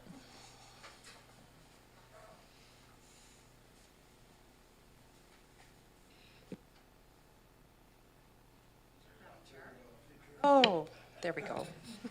Through you, Madam Chair. So you've received new information. So regardless, the application can't proceed in its current form to consideration of third reading or adoption unless something else happens. And that would mean either going back to public hearing, repealing readings of the bylaw and discontinuing the application entirely, making changes to the application or making changes to the bylaws going forward. So you've received the information, so it's really up to you as to how you wish to proceed. Staff have presented a recommendation. You obviously have the ability to choose another path if you wish. Yeah, but I've got a couple. I mean, first, I guess, I'll start with, what are the alternatives? I mean, I guess I want to start by asking this question. I've only been at a few of these board meetings, but this seems highly unusual that a third reading's been done, it's been passed by a previous board, and this new information is sort of put on us the last minute before fourth reading. But I may be incorrect. I'm new, right? Is it irregular? Through you, Madam Chair, it's not all that irregular for applications to go back to a separate public hearing or for a new official community plan to go back for a second public hearing. That's happened at the CBRD as well. So it doesn't typically happen all that often here. It's happened a few times recently because we're dealing with a change in our official community plan, so you've seen that. Notwithstanding, it is important for us to ensure as professional staff that you're, as a board, provided with all of the information that you need to make proper decisions. And that includes when we see information that we feel that you should have before you entertain passing bylaws, it's our obligation to provide that information to you. Okay? And just only because you mentioned it, the alternatives, I mean, it seems that there's sort of only one real course of action for us here. Is that correct? Is there other alternatives? Madam Chair, through you, Director McClinton, other alternatives could include, referring the application again to the Advisory Planning Commission, holding another public information meeting. Those options are available to you. I would encourage you to consider that the application has been through a lengthy process. We're endeavoring to treat the applicants as fairly as we can. That's really important that the application be given fair consideration and that that attention really be focused perhaps on the scope of the new information that we've provided, and that being the rationale for the readings of the bylaw to be rolled back. And I would leave it at that. You still would have a public hearing before you if you felt it necessary to hold another public information prior to the public hearing. That would be within your authority. But as the applicant has stated, there has been a fair bit of public consultation that has occurred in regards to the application. Yeah, thank you. Thank you. Director Deck. You can? Do I have a seconder? I have a seconder. Any more discussion? Director McClinton. Excuse me, Director Deck was muted so I'm not quite sure what's happening. Sorry. Sorry. I move that the staff recommendation be approved. Move. And we had a seconder. And Director McClinton would like to speak. Just a comment, I mean, before this is, I'll be attending the hearing. You know, we talk about amenities that come with properties. I mean, this is the amenity. And I think, you know, with all the jobs that this is possibly going to create and access for families, I would be excited to attend the open house, or excuse me, the public hearing. Director Morrison. Thank you, and I think through you to our parliamentarian, I was wanting to amend the staff resolution and that have all electoral area directors delegated to the public hearing. We'll vote against it. So I would move that amendment to the resolution. Do I have a seconder? I have a seconder. Any discussion? Would you all like to attend the hearing? I'm going to be voting against this. Go for it. I think it's going to just be a very quick thing that maybe we want to save our evenings for. Can I have But anyway. clarification? Are these done on WebEx still, the hearings? Madam Chair, the public hearings are being held on WebEx, and while the board may choose to delegate all electoral area directors to the public hearing, it is up to the directors as to whether or not they attend. And so we actually, at the end of the day, only need one. One of 9. So everyone's welcome to attend, whether they're delegated or not. And if you are delegated and you can't make it, please send your regrets. But try and do your duty, okay? All right, so let's vote on that amendment, please. Does everyone know what we're voting on? All in favor? Any opposed? 1, 2, 3, 4, 5. 5 people opposed. I guess it fails. But please, you're all welcome to attend the public hearing. Let's vote on the main motion. Oh, sorry, Director Martman. Speaking to the main motion, is there somewhere in here that staff would need direction from the committee to regarding future reporting made available to the CVRD? Sorry, I don't understand. There was comment by the applicant before that reporting on their systems. Oh, the system, right. Reports. Do the staff need something at this point, or is this something that would come later?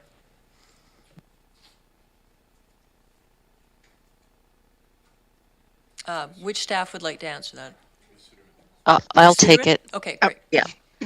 Thank you very much, Madam Chair, and through you to Director Martman. The reports filed with VIHA are public information, so the CVRD can access them at any time. We don't need a covenant or any other kind of legal document to make that available to us. Could you clarify something for me, Ms. Suderman? So VIHA runs an inspection program, and they put their reports. Is this what we're talking about? Well, the reports are submitted. It's one of the requirements of the licensing that the operators submit reports to VIHA, and those would be public information. Okay, thank you. Yes, Mr. Adams. Sorry, I'm not trying to beat a dead horse here, but the existing Laketown Ranch, which we have, 5 to 12, 14,000 people at certain days during the year. It's only 10, 12 days a year. Actually runs under this whole system right now. So Vancouver Island Health Authority, we give them tests and reports. They go through everything. If there's anything offside, they would come out and shut us down, and then they would let everyone know, and it would become a public health thing. And that's the same way my Tim Hortons runs at Bench Road, exactly the same way. Everything we're talking about right here is exactly what happens at Bench Road now for the last 3 years there as well. Thank you. All right, are we ready to call the question? All right. Would you like to read the recommendation again? It's been a long time.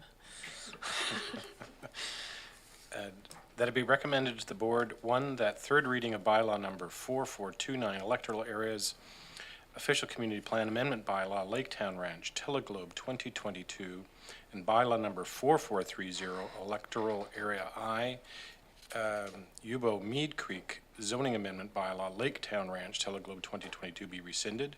Two, that the requirement for servicing covenant be removed as a condition of bylaw adoption. And three, that a public hearing for bylaw numbers 4429 and 4430 be scheduled with the directors for electoral areas I, F, and H as delegates. Thank you. All in favor? Any opposed?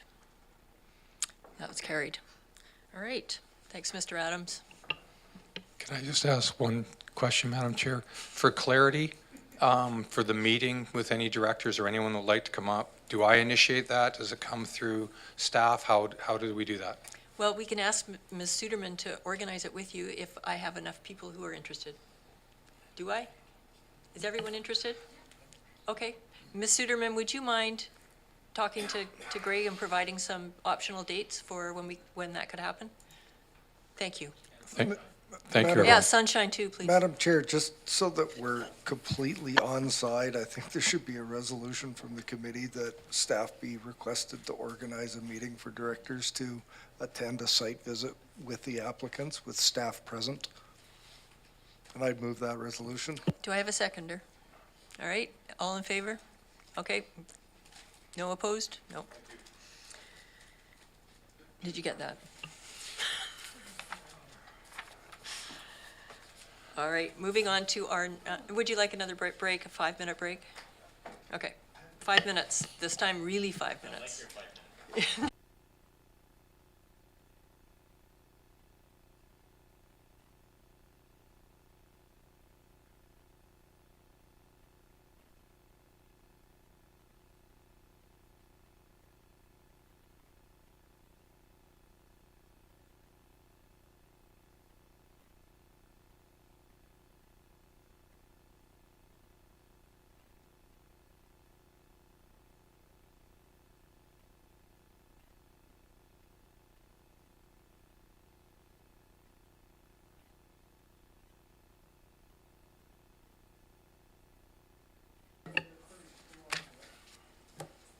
Welcome back. We're moving on to R9.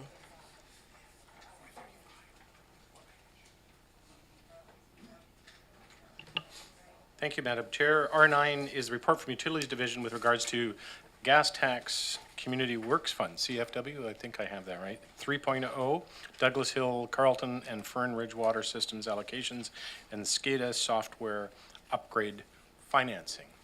And staff are here to answer your questions with regards to the report. Welcome, Louise. Thank you. I guess basically to cover the report, in 2020, the board approved expenditure of the $10 million gas tax funding.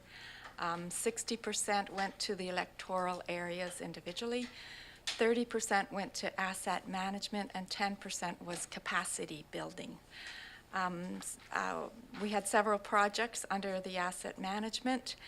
2 of them, Douglas Hill and Carlton, came in under budget due to our staff doing a lot of the work internally. The final third one, Fern Ridge, has kind of been deemed not as urgent as we originally thought because our electrician had done some work as well, rewiring one of the, from the emergency generator, so we didn't have to have one directly with the well.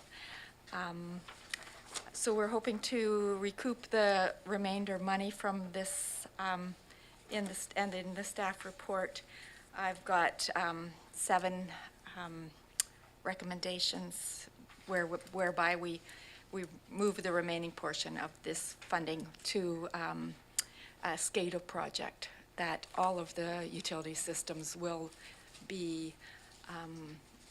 all be able to utilize. So all the utilities will be affected by this instead of just 3 of them. Fabulous. We have great staff. Director Wilson. Thank you, Madam Chair. This is one of those that I actually fully understand, and I'm a great believer in electronic monitoring of these kind of complex systems. And I have no problems with this at all. I think it's wonderful, and I would like to move that it is approved. Thank you. And I can speak to for And if it's necessary. seconded. And carry on. Do you wanted to speak more? Yeah, basically, as I say, the staff have done a great job on this. If we can move forward with a system that will look at this or a remote monitoring system that looks at these things and says, oi, something going wrong here, or everything's working great, it means that we don't have to respond to something which is developing. It will catch it before it goes wrong. Thank you very much. All righty. Anyone else? Okay, thank you. So I would like to call the question. I would like the corporate secretary not to have to read out this long recommendation. So is everyone pretty clear on what we're doing here? All right. All in favor? Anyone opposed? Motion carried. Moving right along to R10. As a report from the Parks and Trails Division with regards to voluntary community amenity contributions, Section 219 Covenant Update for Woodland Shores Electoral Area I. There is a recommendation. Be happy to read that out. Yes, would you mind, please? That it be recommended to the board that a new Section 219 covenant detailing outstanding voluntary community amenity contributions associated with woodland shores in Electoral Area I be registered on the remainder lands to be developed. That's legally described as Lot 1, Block 117 and 180, Couch and Lake District VIP 82490, except parts and plans VIP 84239 and VIP 87272 to replace existing Section 219 Covenant FB 109779 be approved. Thank you. And I see Ms. Soroka. Please go ahead. Thank you, Madam Chair. I don't have a presentation. I'm here to answer any questions. This is the Woodland Shores, which is on Bald Mountain Peninsula in Area I. So if you have any questions, I'm here to answer. Okay. Does everyone understand what this is all about? Director Deck, would I like to turn to you? First of all, are there any questions?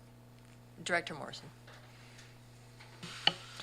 Thank you, through you, Madam Chair. I'm looking at the bottom of page 2 in the report. And I would like some clarification on the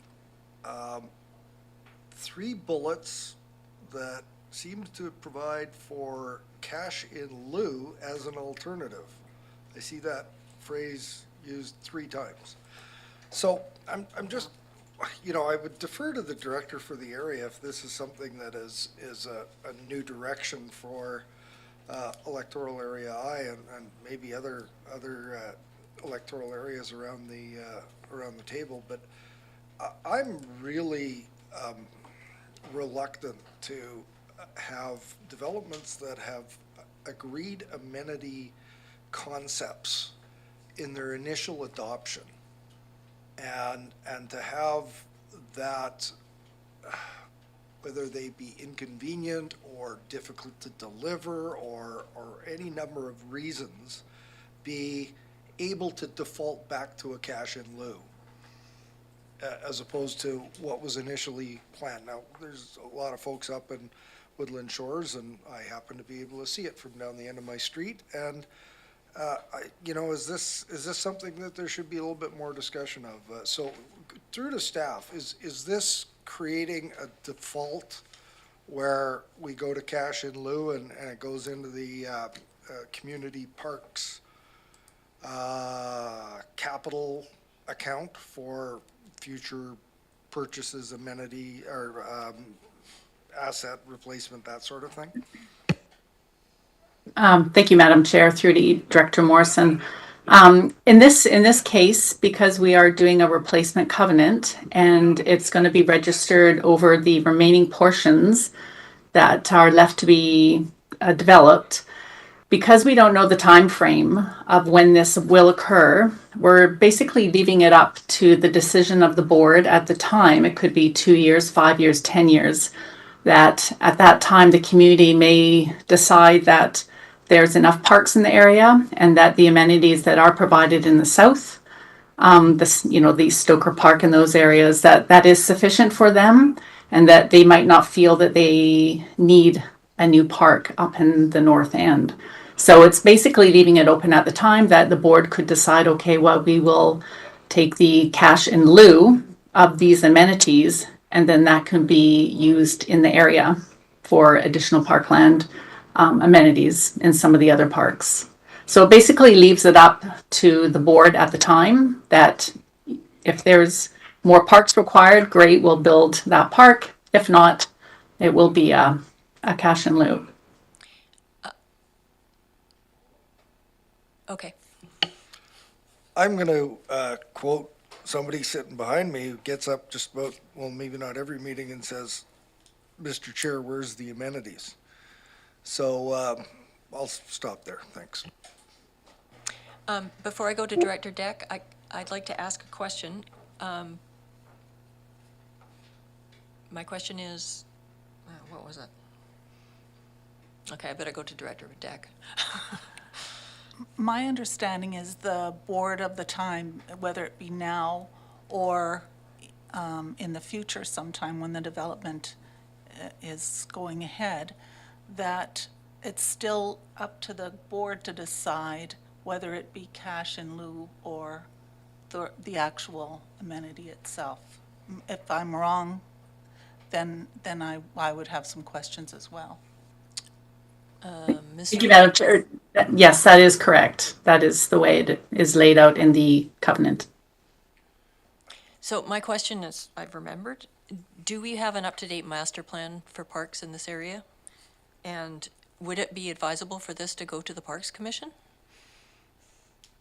We do not have, thank you, Madam Chair. We do not have an actual Parks and Trails master plan for Electoral Area I. We basically worked with the OCP amendments to have park requirements in there. Because this is tied previously into a rezoning, and there was the park amenities under the covenant, it doesn't necessarily need to go back to the Parks Commission because the requirements are still there from the original covenant. There's nothing new and nothing really being changed. There's no material changes to the covenant, and it did go through the rezoning at that time, if that makes sense. Yes. Okay. Director Wilson. Thank you, Madam Chair. And I'd love to be able to say for the benefit of the new directors, but I can't because this is for my benefit, Ms. Soroka. The amenity contribution, just for clarification, can be used not just for parkland acquisition, it can be used for improvement of present parkland. Isn't that true, or have I got that the wrong way around? For instance, an improvement in an existing park in the area. Madam Chair, through to Director Wilson. In this case, if your question is directed specifically to this application, it's actually directed as a general in all areas, Ms. Soroka.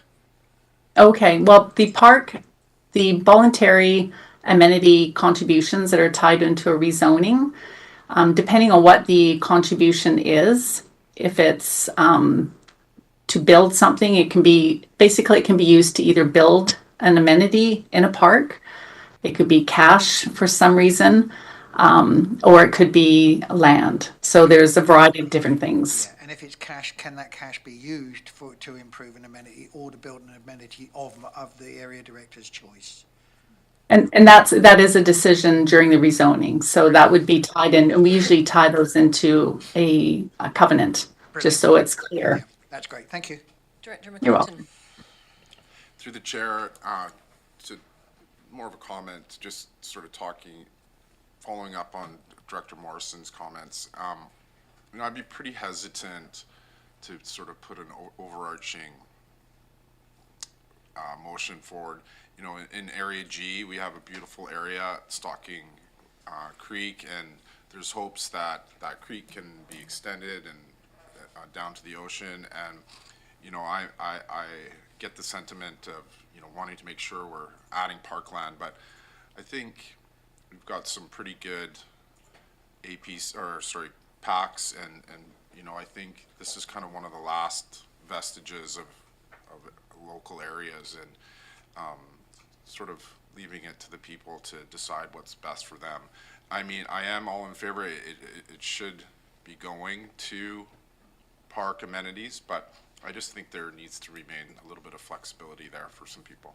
Just my thoughts. Director Mortman. I guess I just see this addition as being enabling and to future boards and not being restrictive. And I think that's intended, unless staff wants to correct me. And if that's the case, then it's just allowing us to have flexibility rather than not. Director Wilson.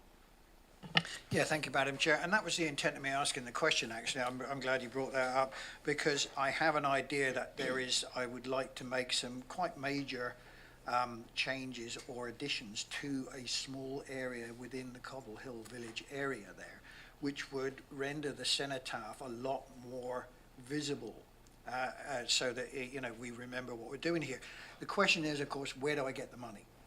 And I've got enough gas tax, but if I had the flexibility of being able to use some of the community amenity contributions to fund that, that would make my life a lot simpler. And that's one of the reasons I asked this question. I'm glad it was brought up again, to give us that flexibility to be able to use it within our parklands, not just to purchase a land, but to say, no, right there is something that I know my community wants to do. Where am I going to get the money from?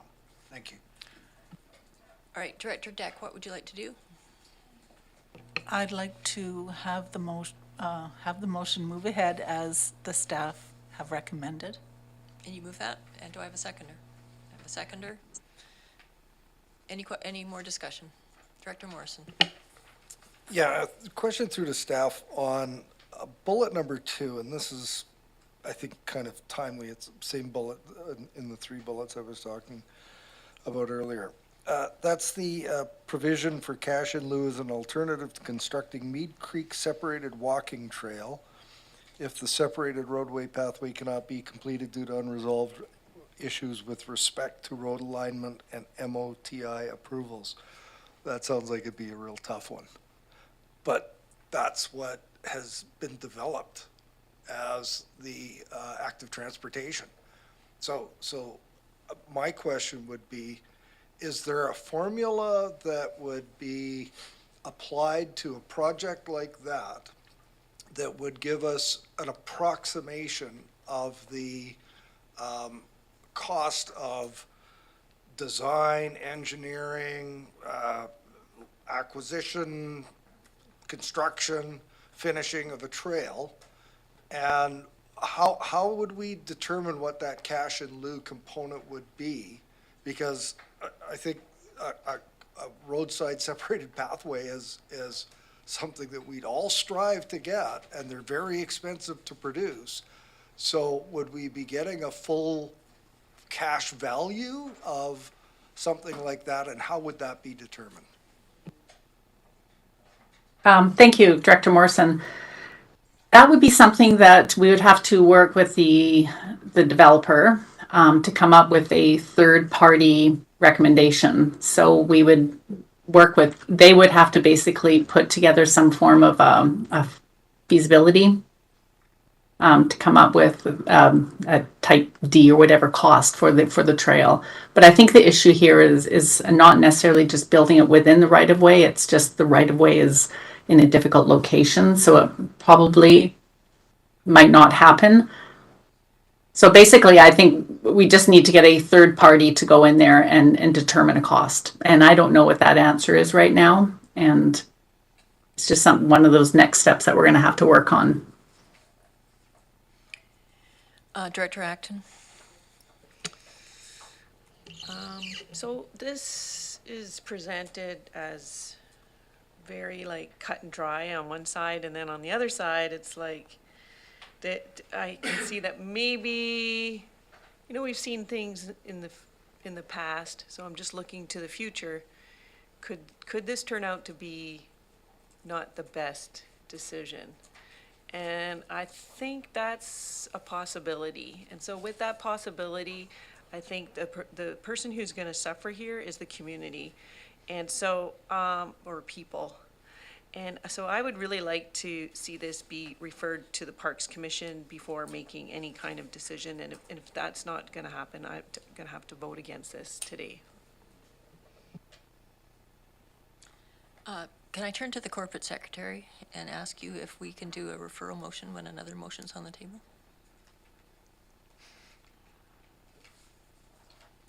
You sure can. We can do a referral motion if you'd like to, Director Acton. Yeah, thank you. If I'm a seconder. Have a seconder? Any discussion about referring it to the area, what number are you, I? Area I, Parks Commission. No discussion? Can I call the question? Or Director Deck, please. As it's currently formed, we only, we have 2 potential folks on the Parks Commission, so I don't know how I don't think this quickly that would go forward, is all Right. I'm saying. But there's no time. This is not, I'm fine with that, just Yeah. to let you know. okay. All right, so I call the question. All in favor of referring this to the Parks Commission? Anyone opposed? That motion carries. All right, thank you. Moving forward to R11. Actually, R11 and 14 are all for your information, but we have staff here that have prepared various division reports highlighting the activities in 2022. R11 is a report from the Inspection Enforcement Division, the 2022 year-end building division report. I see Mr. McDonald is here. Mr. McDonald. Through you, Madam Chair, it's just informational, and there is no presentation, and I'm just here for questions. Any questions about building inspection or bylaw enforcement? No, building first. Director Wilson. Actually, just a compliment, Dr. McDonald. I have had some feedback that the service that your building inspectors have been giving to the Demex people has been pretty darn good. So thank you to them for attending to everything that's been going forward. Thank you. We appreciate hearing that, actually. Thank you. Director Martman. Thank you, and thank you for the report. And I'm trying to relate all this back to the budget. So might as well get a chair. No. There will be another kick at this, I believe, in the end of February. Okay. So then bylaw enforcement comes up too.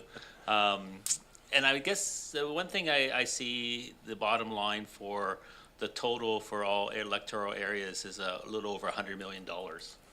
And so how does that play into, I guess, Director Morrison talks about new builds. And so is that a piece that we're all going to see? So electoral area H has 5 million of value. So is that a piece that we'll have, you know, more properties to spread the money requisition out?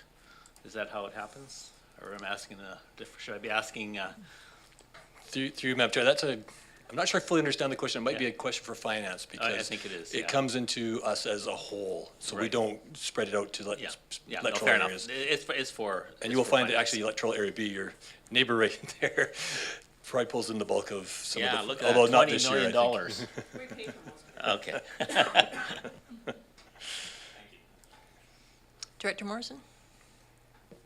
Thank you. Great intro, Director Martman.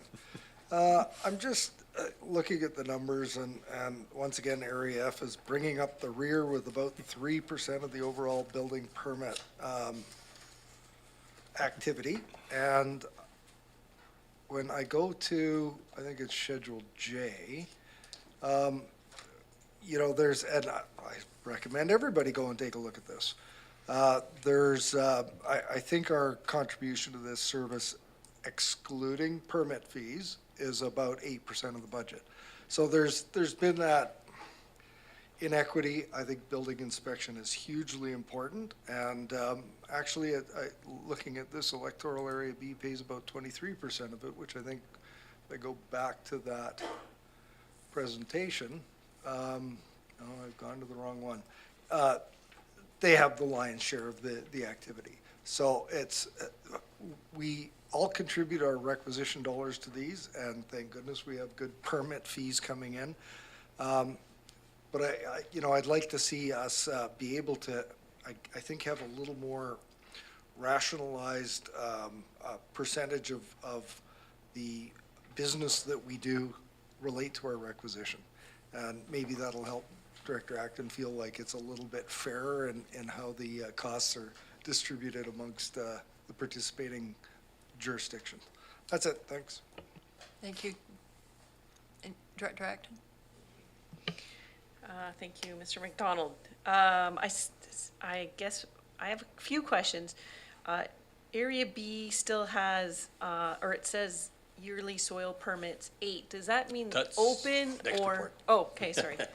And how about the fireworks? That's the next report. I thought we were doing all of them. No, we're in building right now. I'll only speak on these two. Oh. I thought we were doing bylaw 2. Yeah, I thought we No, were just no, doing it you're all. on- Okay, I'll wait. Okay, do To bylaw. Mr. Robbins, I would say we're number 11. And I have somebody to speak to number 12. So I would suggest finish R11. All right, sorry, my mistake. I thought you were in charge of At all the of it. pleasure of the board, you can certainly, Mr. McDonald's here for both R11 and R12, and if there's any other questions, then. I have Mr. Harris here as well it's Okay, actually his report. for Mr. Harris, R12. let's move on to bylaws then.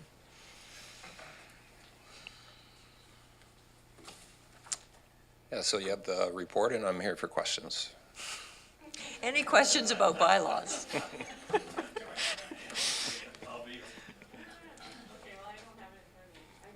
Fireworks, go for it. I was just, I think it was 12. This is all electoral areas. Is that less than last year? Does it look like maybe, I know it was only a one-time thing doing this campaign, but I have to say that there's a group in Shawnigan Lake that are really excited about it, and they want to continue the good work of educating the people on our bylaws around fireworks. Yeah, so the trend for issuing permits seems to be trending downwards, and same with the complaints as well. So there seems to be a certain amount of awareness out there. As we all know, you know, there's still fireworks being discharged without permits, and we're still issuing tickets, so it's a bit of an uphill battle. But does seem to be a little more awareness and trending down. But so this past Halloween, I believe there were less permits issued than the previous year, and there was also less complaints received as well. So. Director Atkin. Thank you. Yep. And hopefully we'll have a bylaw one day on it too, against it, and then we'll have that power of pressure from neighbors and everything. But to the soil, the soil number, I think I saw 8 for Area B. Is that active permits, or is that just new ones? That was what was issued in 2022. So some of those permits may be completed at this point. I believe they have. Okay. So it wouldn't include any that were issued in 2021 but are still going, that number? No. So there's more than 8 So soil, okay. So I think I know where we're going. So to you, Madam Chair. What that number represents is how many permits were issued. So most of those, I believe, were type Bs. So these are smaller, weren't like our typical type Cs. So some of those type Cs that were issued prior are still running. So that number just represents what was issued. And some may even be type As, which are quite small. So do we know how many are still active permits? I don't have that number in front of me, but I can certainly have that information for next meeting. Director Morrison. Thank you, Madam Chair. Through you to staff. My electoral area was underachieving in building permits. We seem to be overachieving in zoning complaints.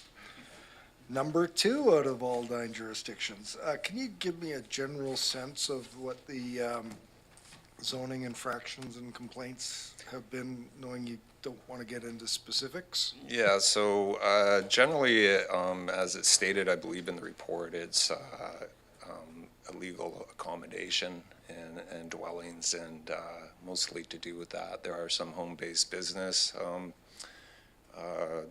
complaints within there, but at this point, it's really about living and dwelling and having a place to live that's not legal. So that's the challenge we're facing in today's market.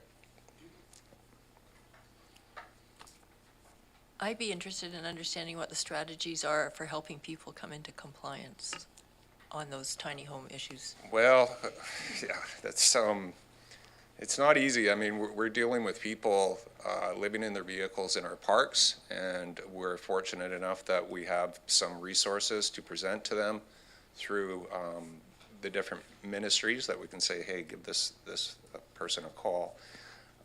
Really, it's giving them setting a timeline and asking them to find an alternative. And if it's in a structure on somebody's property, we recommend that they move them into the house.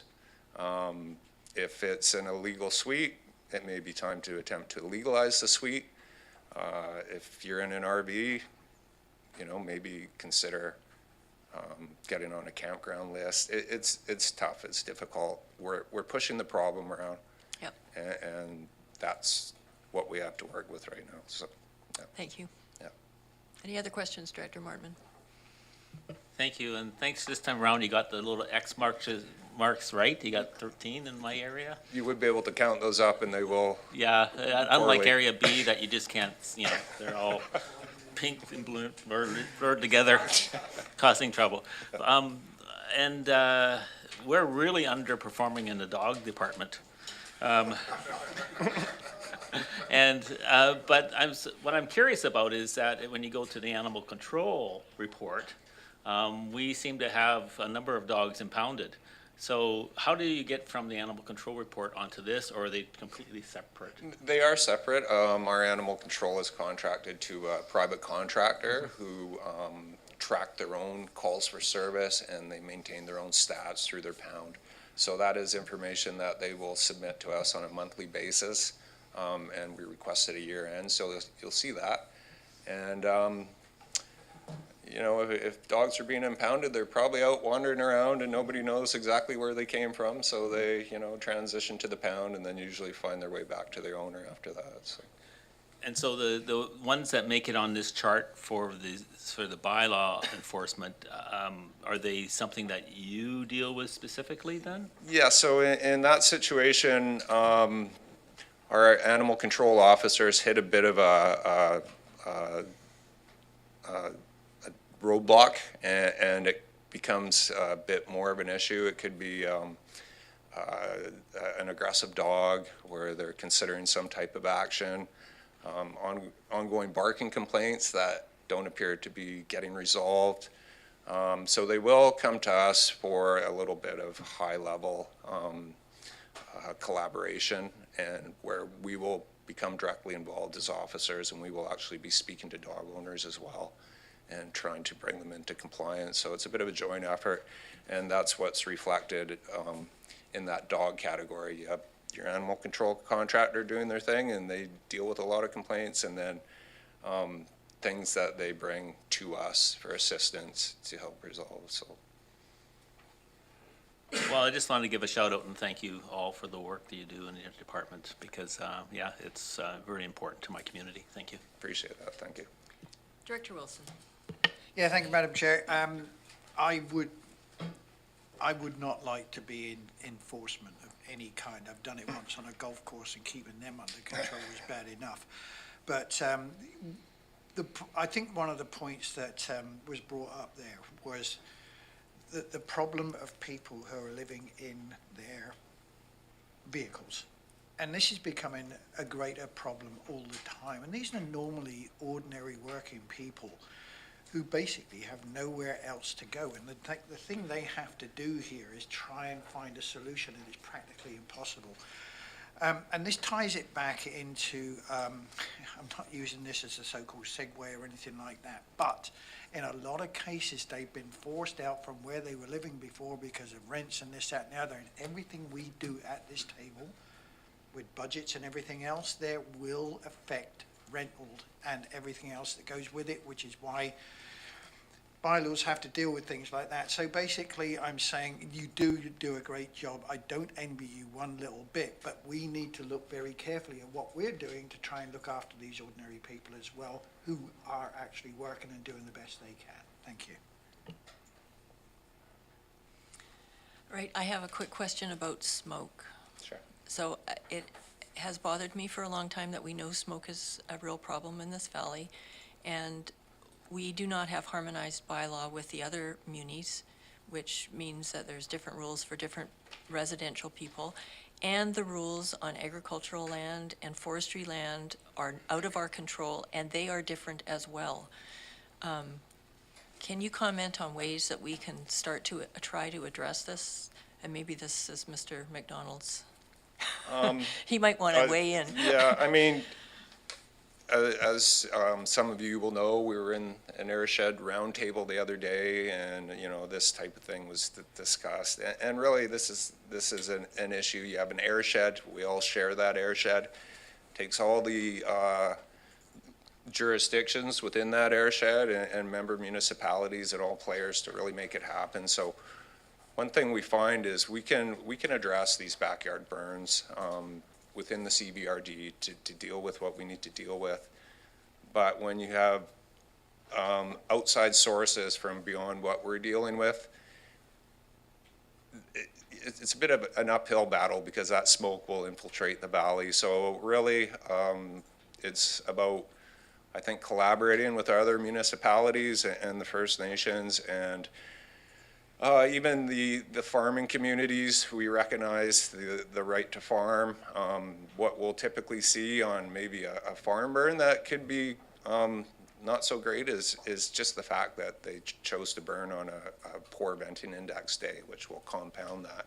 Had it not been a poor venting index day, probably wouldn't have been too big of a deal. But it's a collaboration, and there are, managed forests, and there's the right to farm.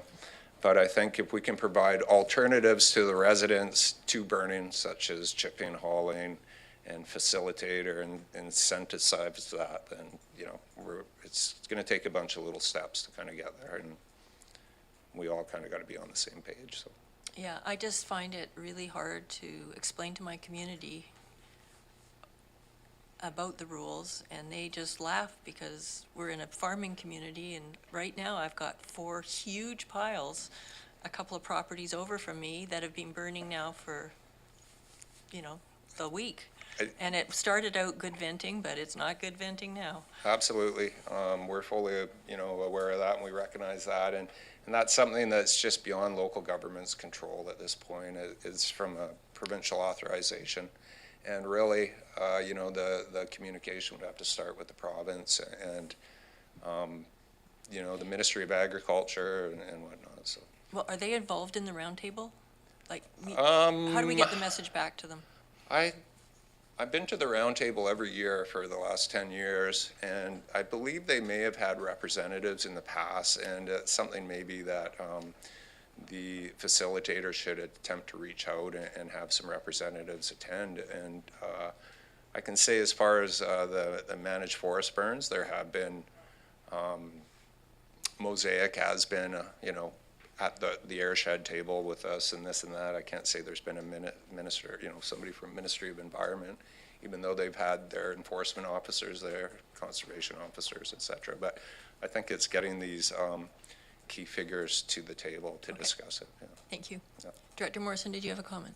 Just very briefly, in regards to a comment made a moment or two ago about the things that we do around this table and the impact that it has on ordinary families and folks, I'd also say it's sometimes the things that we don't do and are specific to short-term rentals. And I know that staff are working on developing some policy for that, and I'm hoping that'll appear in our corporate strategic plan, because I look at the 15 zoning complaints, and I'm sure a full third of them are in relation to short-term rentals. And if you look at the zoning complaints versus our total, it's zoning complaints are a full 25% of the gross total. So I'm hoping that we'll get some action done on that in this term. Thank you.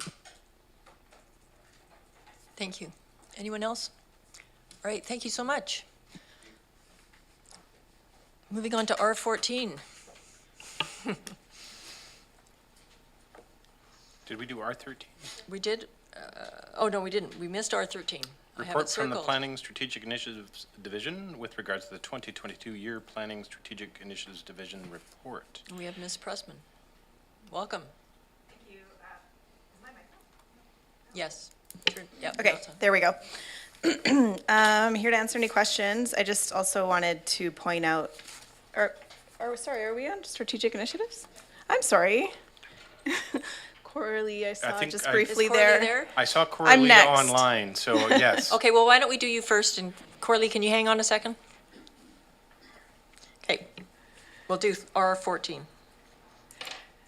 Okay, under the community planning section, I just wanted to point out that as mentioned in the report, the request for proposals for the land management software is currently out and closing soon, and so we'll be evaluating those proposals and hopefully moving forward soon with acquiring software, and that will incorporate development services, building inspection, and bylaw enforcement.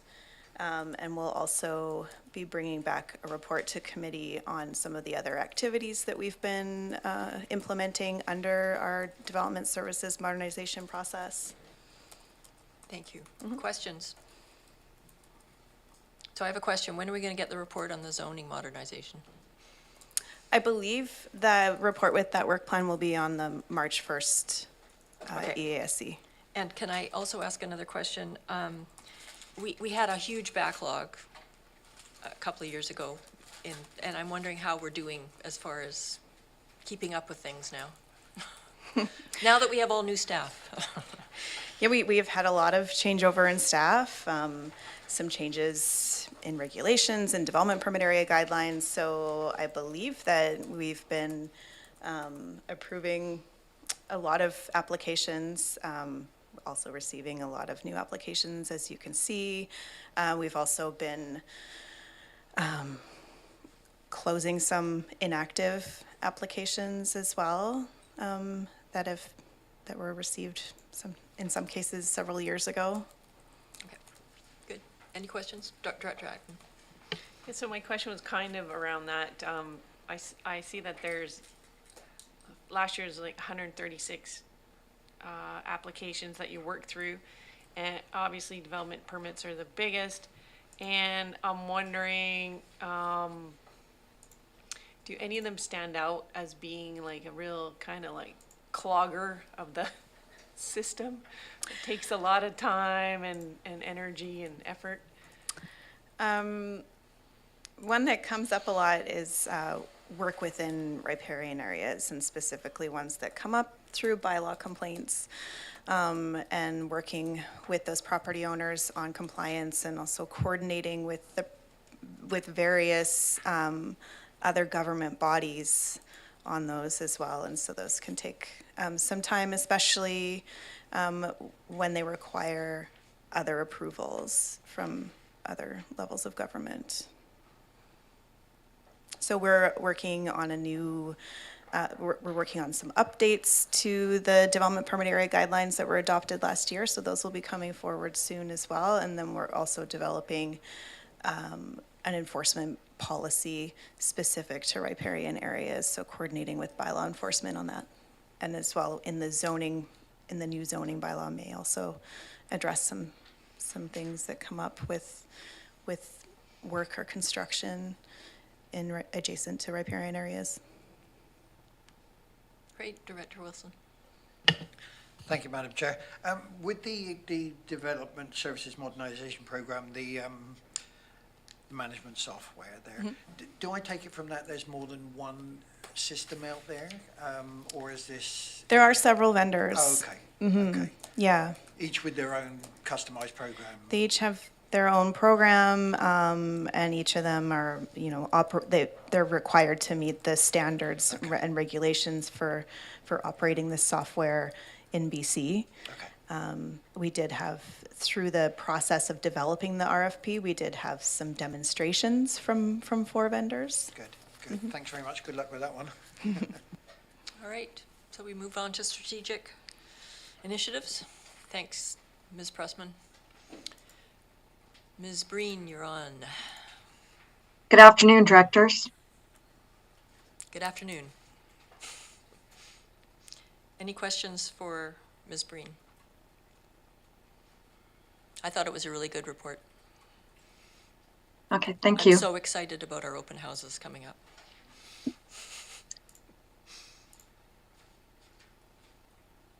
No questions? I guess it was too good. We have no questions. Okay, thank you. Okay, thank you. All right, moving on to R15, the last item. Director's report from Director Acton, Electoral Area B, Shawnigan Lake, with regards to bylaw amendment to Electoral Area B, Shawnigan Lake zoning bylaw 985. Director Acton. Thank you. I brought this forward. I'm hoping that Mr. Tippett is around to help me.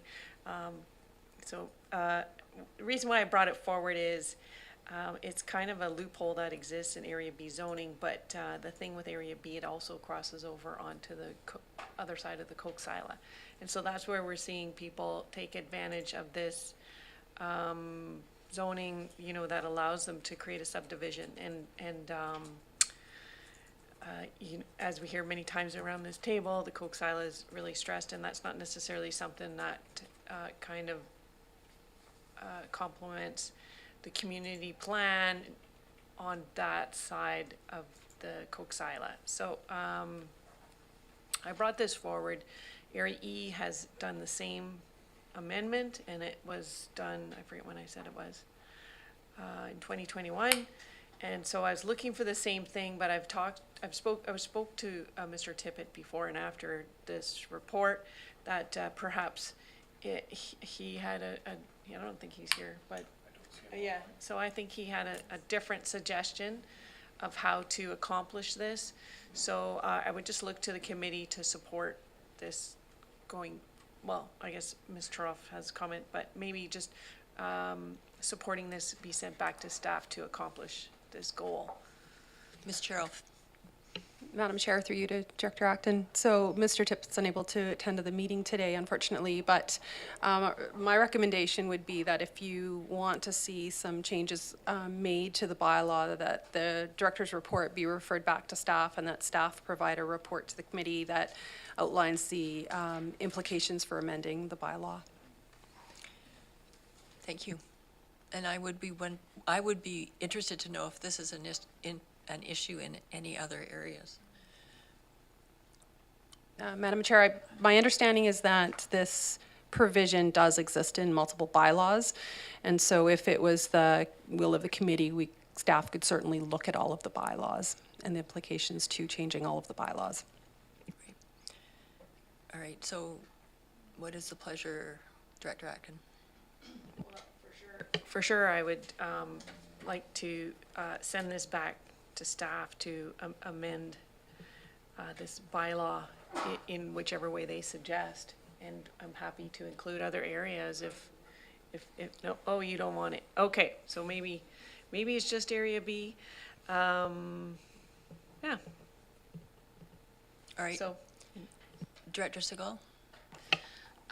Yeah, I was just wondering if these bylaws will be updated anyways as part of the modernization, and if we're just like creating a bit of work early, or if it's better to just leave it all for the modernization project.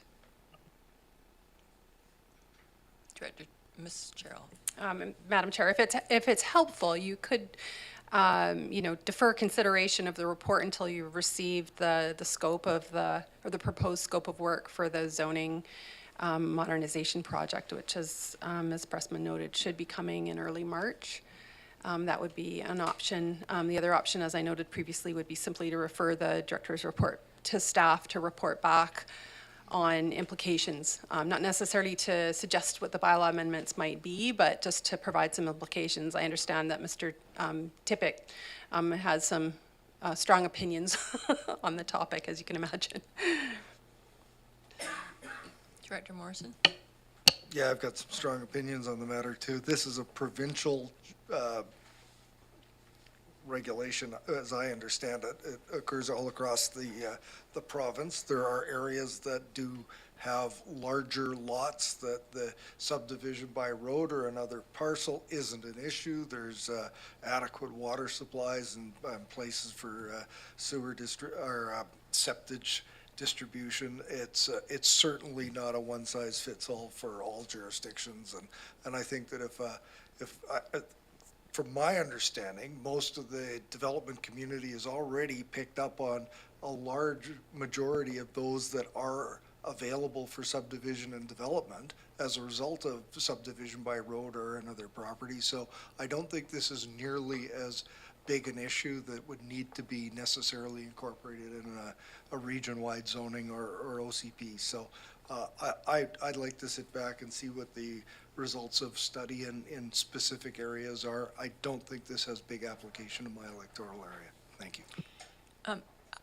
I will just comment. I think that where I'm mostly concerned about this, and I have experience on the Riverside Road where I live, there's a lot of what was managed forest land, and it's now, people are using this to convert it to subdivide into small lots. And we have a provision in our OCP that we have a minimum 80 hectare lot size so that it can stay as an operable forest land. And so as soon as you start dividing these parcels up, all of a sudden it's, you're just getting, basically people log and then they build a house and then that's it for productivity. And it's not good for the watershed and it creates sprawl. So that's my concern with this. And it's primarily, I think, in the forestry side of things. Director Wilson? Thank you, Madam Chair. I think Mr. Off is very good at hitting the keywords here. Implications is the main thing here. What are the implications of going ahead with this? And I would love to see this referred back for that kind of report that she's talking about here. Thank you. Okay. Do I have a seconder? Okay. So we're referring it back for the implications and for just Area B, is that my understanding? Okay. All in favor? Any opposed? Motion carried. There we go. Those are all the reports. But we have new business. New business with regards to an AVICC update from Director Morrison. Thank you. Through you, Madam Chair. I had opportunity to speak to the Executive Director Coordinator of AVICC in regards to notices that have gone out to all of the membership, and it's my understanding that there has not been a great deal of uptake on individuals, members that would be interested in serving on the executive. I was encouraged many years ago by Ben's predecessor, Director Marcotte, to dip my toe in as a director at large and as an electoral area director, and I'll be serving my last year as the past president, and I really want to encourage those of you sitting around this table to contemplate whether or not you might like to see what goes on inside of AVICC and what happens in other jurisdictions that are part of the membership of AVICC. The deadline for membership is, I believe, next Thursday, but I would double check that. You simply require 2 members, which is any of your colleagues to your left or your right that would sign a nomination paper. There's 4 to 6 meetings a year. Most, I think, if there were 6, 5 would be via Zoom.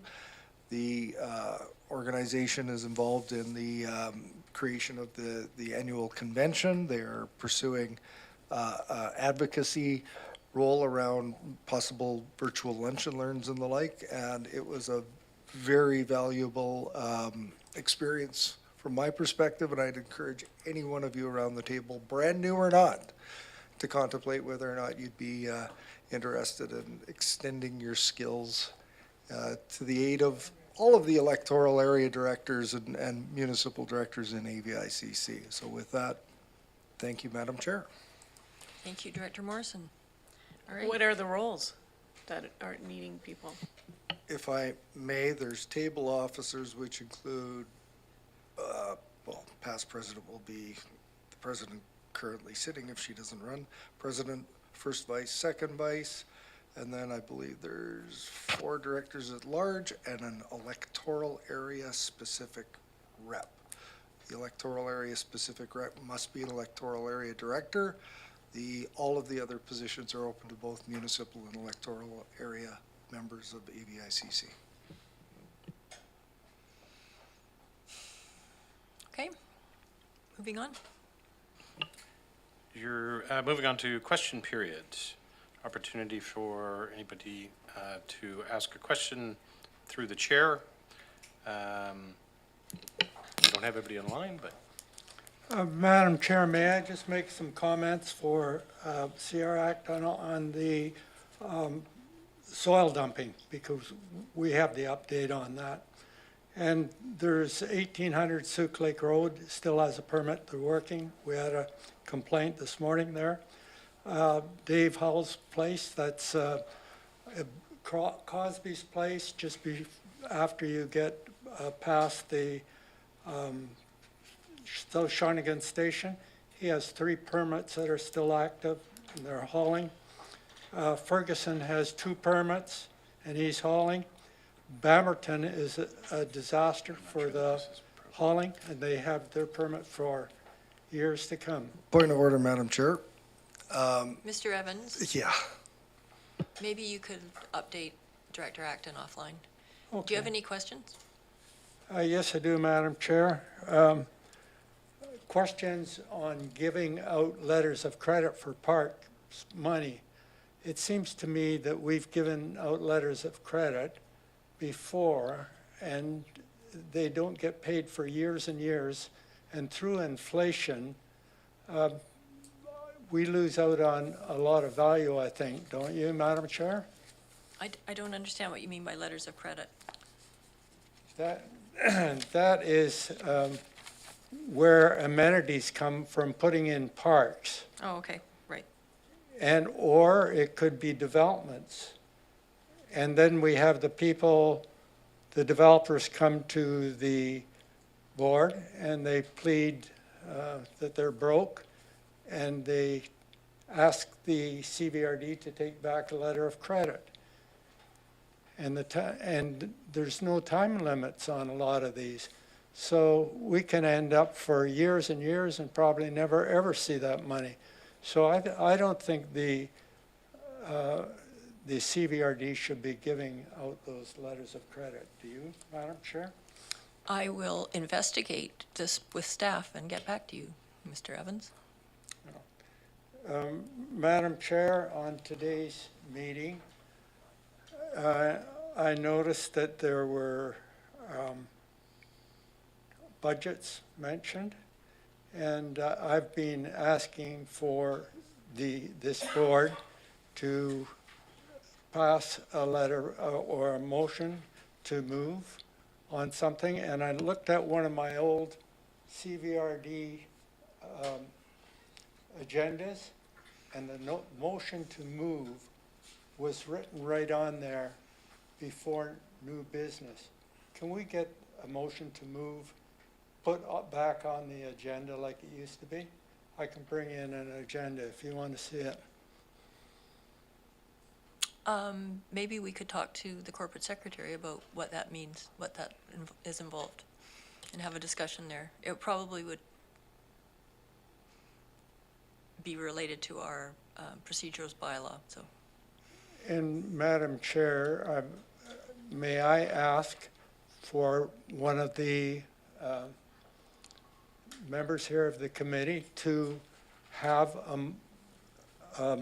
notice to move motion on function 488 or bylaw 3737?